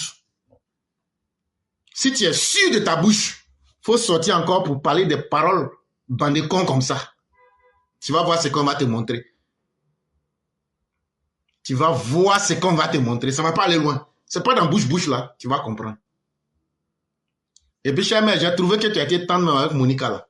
Même si tu veux demain encore là, il faut venir, tu piques. Et puis, il faut piquer même là, bien même. Parce que c'est merdier là, il faut commencer. Alassane Ouattara là, si Gbagbo est fort là, Gbagbo n'a qu'à le couper tête d'Alassane Ouattara et puis n'a qu'à prendre la présidence. Quand il est quitté là, c'est ce que les gens avaient dit, que Gbagbo s'en va au pouvoir, il s'en va au palais. Déjà, il n'est pas garçon. Jusqu'à aujourd'hui, il vient quémander la pitié d'Alassane Ouattara. Et à travers qui? À travers des déchets humains. Comme le soir, je ne la connais pas, hein. Mais ce que tu as dit là, c'est ça qu'elle a vérité. Même si on va partout là, ce que tu as dit là, c'est ça qui est la vérité. Des déchets humains comme ça, c'est eux qui sortent sur Internet. Hey, ce que vous n'avez pas pu faire là, ce n'est pas les enseignants, ni vos petits coups à la con qui pourront faire ça. Ou bien les bœufs sales des personnes qui sont en Europe, qui n'apportent rien aux contribuables européens, qui n'ont de mérite que de prendre un téléphone qui leur est offert par la sécurité sociale pour s'asseoir et puis maintenant jaser, gueuler. Ça là, ça ne nous fait ni chaud ni froid. Si vraiment votre Gbagbo c'est un garçon là, un garçon ne demande pas la pitié de son ami. Un garçon là, il se lève le couteau entre les dents et puis il s'en va, comme Joe l'Indien. Donc là, nous on fait rien avec ça. Le jour que vous êtes vraiment fâché là, vous venez et vous faites ce que vous avez à faire. Là, quand c'est comme ça là, c'est que nous aussi on a dans le ventre là, on va faire sortir devant tout le monde. On vous attend depuis longtemps. Vous n'avez pas dit que c'est vous seul qui avez bouche. Maintenant, on va vous montrer vos limites. Et cher, avant de vous laisser, il y a un texte que j'ai écrit en juin 2022, donc pratiquement 3 ans. Je vais relire ce texte-là. Quand je dis toujours aux gens que tout ce qu'on est en train de faire là, c'est de la répétition, je vais relire ce texte. Il y a plusieurs textes comme ça que j'ai écrits. Et c'est le texte que j'ai pu retrouver facilement. 2023, et déjà on était en juin 2022, et j'écrivais ce texte-là par anticipation. Et je disais, je l'ai intitulé, le titre, 2023 sera l'échantillon des élections présidentielles en 2025. Est-il encore nécessaire de s'étonner des mauvaises pratiques de l'opposition ivoirienne? Nous sommes effectivement en juin 2022. Et ce serait peu de dire que ces personnes foncièrement médiocres et maléfiques vont bientôt s'illustrer dans ce qu'elles savent faire de mieux, à savoir l'apologie de la violence et surtout la manipulation des populations au travers des divisions à caractère tribal, religieuse et de quelque manière que ce soit. Nos opposants ne comptent point changer de tactique, puisqu'ils s'en sortent toujours à bon compte, sans jamais être inquiétés par la justice.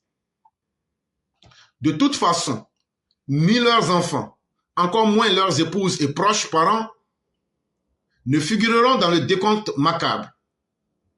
Pour eux, toutes les personnes qui mourront vont servir de sacrifice expiatoire afin que eux, nos politiciens fantoches, assouvissent leurs pulsions à la fois égoïstes et sanguinaires. Très bientôt, ces kidams de mauvais aloi crieront à la supercherie, puis s'en suivront les mobilisations à caractère quasi insurrectionnel. Des brigands et autres caïds de la nation seront loués pour massacrer injustement ceux qui ne sont pas d'avis avec ses opposants. Pneus brûlés ça et là, rues barricadées, population en émeute. Ensuite, viendra le côté palpitant, où chacun spéculera sur le nombre des humains massacrés. Vu que c'est leur souhait, nos opposants feront tout pour donner des chiffres apocalyptiques afin de salir l'image du parti au pouvoir devant la communauté dite internationale. En vérité, les jours à venir s'annonceront difficiles, quelle que soit la bonne foi des tenants du pouvoir. L'habitude, c'est ce qu'il faut toujours à la Côte d'Ivoire, c'est-à-dire des morts et des drames en période électorale, pour que le monde entier sache que chez nous, ici, en Côte d'Ivoire, c'est la chèvre qui dévore le tigre. Pendant ce temps, en complicité avec des pseudo-organisations de droits humains, on forcera le lion, c'est-à-dire le roi en place, à manger du maïs, son totem. Et comment cela se peut? Mais la tâche nauséabonde de nos apprentis lucifériens ne s'arrêtera pas après les élections de 2023. Dans les localités où ils auront été élus, instruction leur sera donnée de détruire les registres de naissance afin de compliquer le travail aux citoyens soupçonnés d'être favorables au RHDP. Beaucoup de registres de naissance disparaîtront ainsi ou connaîtront des pages manquantes. Quelque temps après, cette même opposition exigera un audit du fichier électoral en 2024 avec une commission indépendante internationale comme si notre pays était sous une quelconque tutelle par incapacité. Cher, mais je m'arrête sur cette dernière phrase-là. Qu'est-ce que l'opposition demande aujourd'hui? Qu'on n'a qu'à faire un audit international du fichier électoral. En juin 2022, ce texte que je vous lis là, je l'ai écrit en juin 2022. Et voici dans cette phrase ce que je dis. Cette même opposition exigera un audit du fichier électoral en 2024 avec une commission indépendante internationale comme si notre pays était sous une quelconque tutelle par incapacité. Au regard de tout ce qui précède, il sera primordial pour le RHDP d'anticiper sur les événements. Seule la proactivité permettra de neutraliser tous les plans lugubres de cette bande de malfaiteurs sans projet de vie, qui n'aspirent qu'à être à la tête de l'État pour se la couler douce et faire la fanfaronnade.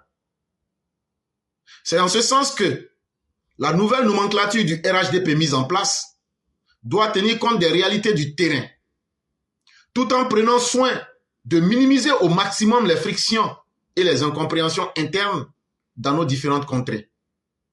Ensuite, il faudra cibler les personnes ressources qui auront des rapports sains et cordiaux avec nos bases militantes. Et enfin, être à même de matérialiser ces potentiels militants en de véritables électeurs, c'est-à-dire des voix concrètes durant les échéances électorales à venir. En attendant 2023 et octobre 2025, n'oublions pas que le vrai objectif de nos opposants reste et demeure la prise du pouvoir par un moyen de coup d'État, puisque c'est la méthode en ce moment dans la zone ouest africaine.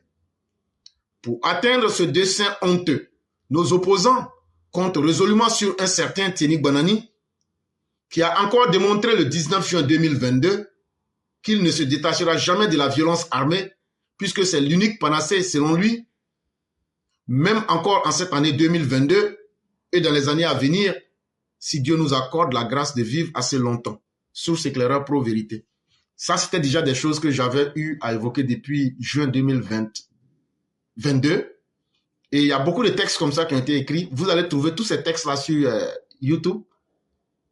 Et même ce qui arrive aujourd'hui avec le mercato du retour, c'est des choses que nous avions déjà prévues et nous avons analysé tout ça. Et donc, ici, c'est la seule phrase qui m'intéresse ici. On ne va pas dire tout parce qu'il y a aussi des solutions qu'on avait données pour le RHDP. Mais déjà, imaginez-vous qu'en juin 2022, je vous disais que cette opposition-là, quand elle aura échoué, c'est pour demander un audit du fichier électoral. Et aujourd'hui, en 2025, quand ils se sont réunis là, qu'est-ce qu'ils disent aujourd'hui? Mais ce que je veux prouver, ce n'est pas que nous soyons des oracles ou bien que nous savons lire l'avenir. Mais ça veut dire que nous avons une très bonne connaissance de notre opposition. Et ça veut dire que nous avons une très bonne compréhension des événements. Ça veut dire que si en 2022, nous pouvions savoir déjà ce que vous pensez et vous allez penser, ça veut dire que nous sommes extrêmement en avance sur vous. Et ça, c'est un citoyen lambda qui s'appelle éclaireur pro-vérité. Maintenant, demandez-vous à quel niveau le président Ouattara est. Alors que moi, je ne suis absolument rien dans le dispositif. Maintenant, demandez-vous si j'ai une telle capacité d'anticipation sur les faits. Demandez-vous, le président Ouattara et son gouvernement, ils sont à quel niveau? Hey, ne vous amusez pas.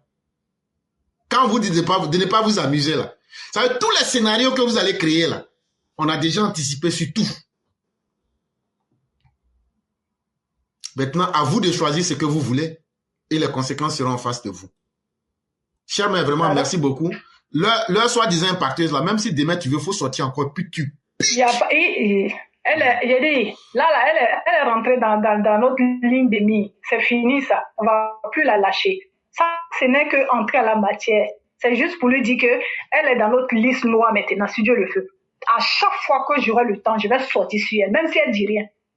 Ah, c'est fini là. Non, c'est la rigolade des on cherche prétexte. Elle n'a qu'à dire quelque chose.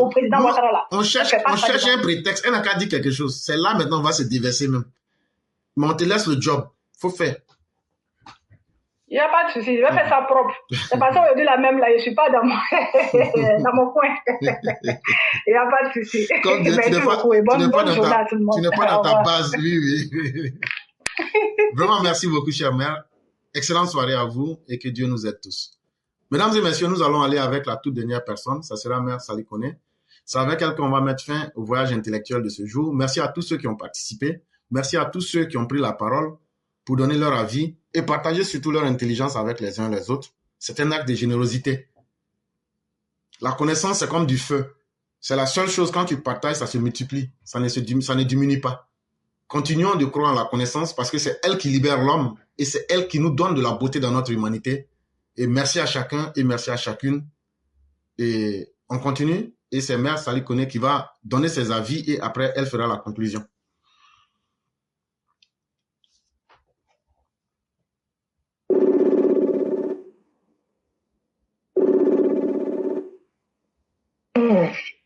Bonjour. Bonjour mon professeur 5 étoiles. Bonjour, chère mère. Comment allez-vous? Je vais très bien. Et toi-même et la famille? La famille va excellemment bien. Et la vôtre?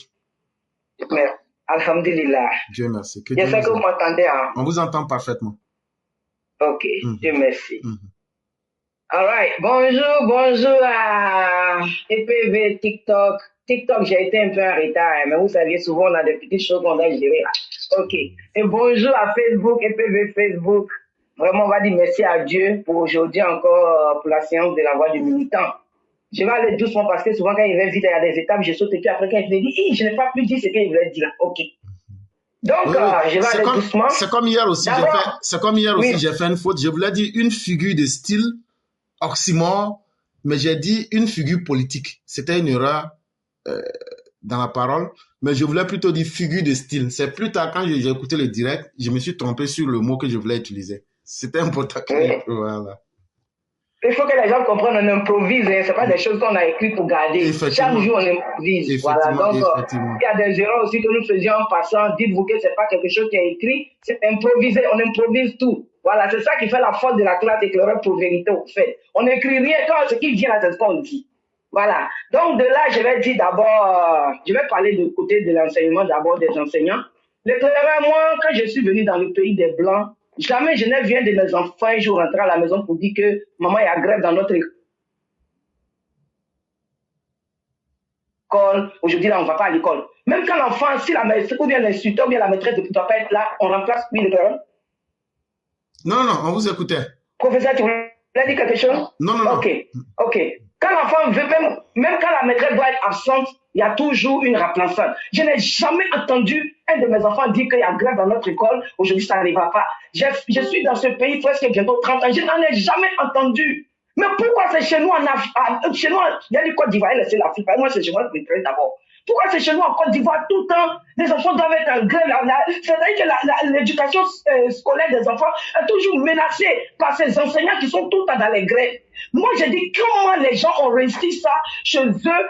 Tu l'as bien lu du Canada. Hein? Franchement, il faut qu'on copie. Il faut qu'on sauve nos enfants. Nous, les pauvres qui n'avons pas l'argent pour mettre nos enfants dans la privée là. Hey, sauvez notre vie parce que Dieu même dit quand je te rends fort, c'est pour protéger le faible. Sauvez nos enfants. Ça ne veut pas dire que nos enfants ne sont pas intelligents. Mais ceux qui doivent les enseigner là, c'est le problème, c'est eux. Il faut vraiment que ce côté de l'éducation de nos enfants là, les enseignants là, il faut vraiment qu'on prenne des lois. Et tout doit être signé. Celui qui ne respecte pas là, prend la porte. C'est clair. Parce qu'il faut sauver la vie de nos enfants. C'est pas tout le monde qui a l'argent pour aller au privé. C'est pas tout le monde qui a l'argent pour aller au privé. Dieu dit, je te rends fort pour protéger les faibles, je te rends riche pour aider le pauvre. Donc il faut franchement que le gouvernement, c'est qu'on ne va pas gagner RADP Papa Ado là. On ne va plus jamais avoir ça. Ça c'est clair. Quand vous regardez tous ceux qui ont envie d'être président en Côte d'Ivoire actuellement là, quelle est la moralité? C'est qu'on ne va pas trouver avec ce gouvernement de Papa Ado, on ne trouvera plus. Donc il est temps que les gens sauvent la vie de nos enfants. Maintenant, je viens à Sorogum et puis Blé Goudé. Il n'y a pas un choix à faire entre Sorogum et Blé Goudé. Qui dit Sorogum, dit Blé Goudé. Qui dit Blé Goudé, dit Sorogum. On ne veut plus de cela à la tête de notre pays un jour. Non. Ça ne doit même pas être le souhait d'un Ivoirien. Qui dit Blé, on connaît les passés, on connaît comment ils sont, on sait qui ils sont. Hey, j'ai dit pour devenir président de Côte d'Ivoire, mais c'est ta moralité, on va regarder. Oui, Dieu merci, nous remercions Dieu d'avoir créé l'Internet et les réseaux sociaux. On ne va pas accepter du n'importe quoi au pouvoir encore. C'est fini ça. Vous les Ivoiriens, Dieu dit, je ne changerai jamais la situation d'un peuple, que ce peuple-là même ne change. Si vous partez les ramasser pour les faire un jour là, ça c'est votre problème. Mais il n'y a pas de choix à faire entre Soro Guillaume et Blé Goudé. La seule chose est que Blé Goudé est plus intelligent que Soro Guillaume. Soro Guillaume, là, c'est lui qui a vendu Papa Ado aujourd'hui à tout le monde. Tout le monde l'insulte comme ils veulent. Tout le monde dit ce qu'il veut. Même l'AES qui est en train de menacer la vie de nos parents au nord, là, c'est Soro Guillaume qui a fait tout ça. C'est voilà le côté le plus intelligent de Blé Goudé que Soro Guillaume. Sinon, il n'y a pas de choix à faire entre ces deux-là. C'est même pipe, même tabac. Jamais Blé Goudé ne s'est arrêté pour insulter Bako quelque part. Mais c'est Soro Guillaume qui nous a vendu aux gens. C'est Soro Guillaume qui nous a vendu aux gens. Les gens se lèvent, ils se foutent du Nord. C'est Soro Guillaume qui a fait ça. Donc, hey, et puis je vais vous dire quelque chose. Hein. Le diable là, qui l'a créé? Le diable là, Satan là, qui l'a créé? C'est Dieu qui l'a créé. Mais est-ce qu'il ne l'a pas régné? Il a régné. Hey, les Sénoufos là, je vais vous dire quelque chose. Vous ne connaissez pas encore le peuple Sénoufo. Quand le peuple Sénoufo te dit je suis avec toi, ils sont avec toi. Quand le peuple Sénoufo te dit je t'ai régné, il t'a régné. Le Sénoufo réunit son propre enfant parce qu'il ne l'a pas écouté. Donc, hey, ne jouez pas à nous, hein. Soro Guillaume, là, le Nord là, est aujourd'hui visé par l'AES. Le Nord là est aujourd'hui visé par le danger. Qui on doit tuer dans le Nord? Ce ne sont pas nos parents. Ce ne sont pas nos parents. Si Soro se dit nordiste là, ce ne sont pas ses parents nordistes. Vous pensez, hey, ne jouez pas à nous les Sénoufos. J'avoue que le peuple Sénoufo, c'est un peuple digne. Nous sommes un peuple digne. Je n'ai pas dit le Sénoufo peut-être qui a grandi à bien qu'il n'a jamais fait le Nord. Mais le Sénoufo qui a fait le Nord, c'est qu'il est digne. Nous ne sommes pas des gens qui nous disent et nous dédient. Quand on dit quelque chose, c'est ce qu'on est dessus. Oui. Et puis arrêtez de nous dire que Papa Ado doit pardonner à Soro Guillaume. C'est le peuple Nord. Soro Guillaume n'a plus à faire Papa Ado. Papa Ado l'a déjà pardonné. Soro Guillaume a fait au peuple du Nord. Les Sénoufos. Oui. De la même manière qu'il a mélangé notre vie, nos gens avec l'AES, qu'il a réglé ça et qu'il règle ça sur la place publique. Oui, c'est notre problème ça. Soro Guillaume, jamais le Nord, on va s'unir pour lui. Non. Et l'argent ne nous achète pas au Nord. Si l'argent nous achetait au Nord, Babo allait gagner au Nord. Oui, on ne nous achète pas. Nous sommes des gens qu'on dit on est avec toi, on est avec toi. Quand on dit on n'est pas avec toi, on s'en fout de ton argent. C'est comme ça on est. Vous avez compris? Ok. Donc l'éclaireur, cette dame de Canada là, elle n'a qu'à seulement tenter, regretter nous. C'est tout. C'est tout ce que je peux dire pour elle. Tenter, regretter. Notre Papa Ado n'est pas son égal. Pas du tout. Actuellement, on ne peut plus jouer ça. Il y a dit avant, la femme du Nord ne parlait pas. Parce que nous, là, c'est l'éducation. Mais maintenant, là, notre éducation, là, on a mis ça un peu à côté. On s'est dit les vérités maintenant. Vous attaquez, on vous prend pas. On vous prend pas. Regardez Aïcha Poto. Aïcha Poto, là, c'est pas qu'on est, c'est Traoré. Aïcha Poto, là, vous pensez que quels sont ceux qui n'ont pas été à son coup? C'est le grand peuple. Djoula. Ça, je vous dis en même temps. Nous, là, on ne se dit pas et puis on se dédie. Voilà. Donc, l'éclaireur, je m'arrête là. Merci beaucoup. Que Dieu protège la Côte d'Ivoire, que Dieu protège Papa de tous ceux qui l'entourent et que Dieu continue de protéger nos forces de l'ordre, qui nous donnent la paix, la sécurité, tous ceux qui veillent à nos parents au Nord. Vraiment, que Dieu vous multiplie avec ses anges et que vous continuez à veiller sur nos parents. Sinon, ce Guillaume au Nord, là, n'est rien pour nous. On ne fait rien lui aussi. Merci, l'éclaireur, je m'arrête là. Merci beaucoup, chère mère. Merci infiniment encore d'être sorti en ce jour et merci encore pour ce que vous venez de dire. Merci infiniment des conseils et des avis que vous aviez donnés. Nous sommes à la fin de la voix du militant du 10 avril 2025. Merci à tous ceux qui nous ont suivis. Merci à tous ceux qui nous font confiance. Continuons le combat de la dignité. C'est ça la grande différence entre ceux qui savent construire et ceux qui ne savent pas le faire. Et continuons d'être des bâtisseurs. Continuons d'être ceux-là même qui apportent quelque chose à l'humanité. Et on ne peut pas le faire si on n'est pas dans la vérité et si on n'est pas dans la dignité. Et donc, restons sereins et cohérents dans ce que nous faisons. Continuons à faire confiance au président Alassane Ouattara. Merci à ceux qui nous ont suivis aujourd'hui. Merci à tous ceux et toutes celles qui ont pris de leur temps pour venir encore parler. Parce que c'est un exercice qui est très difficile. C'est un grand risque. Et le faire, c'est prendre un risque. Et nous demandons aux uns aux autres qu'on a pu toucher indirectement ou directement dans nos propos de nous pardonner. Mais quand je dis, je ne parle pas de soi-disant impacteuses là, ou bien Aïcha Kone, ou bien la mère Kumba.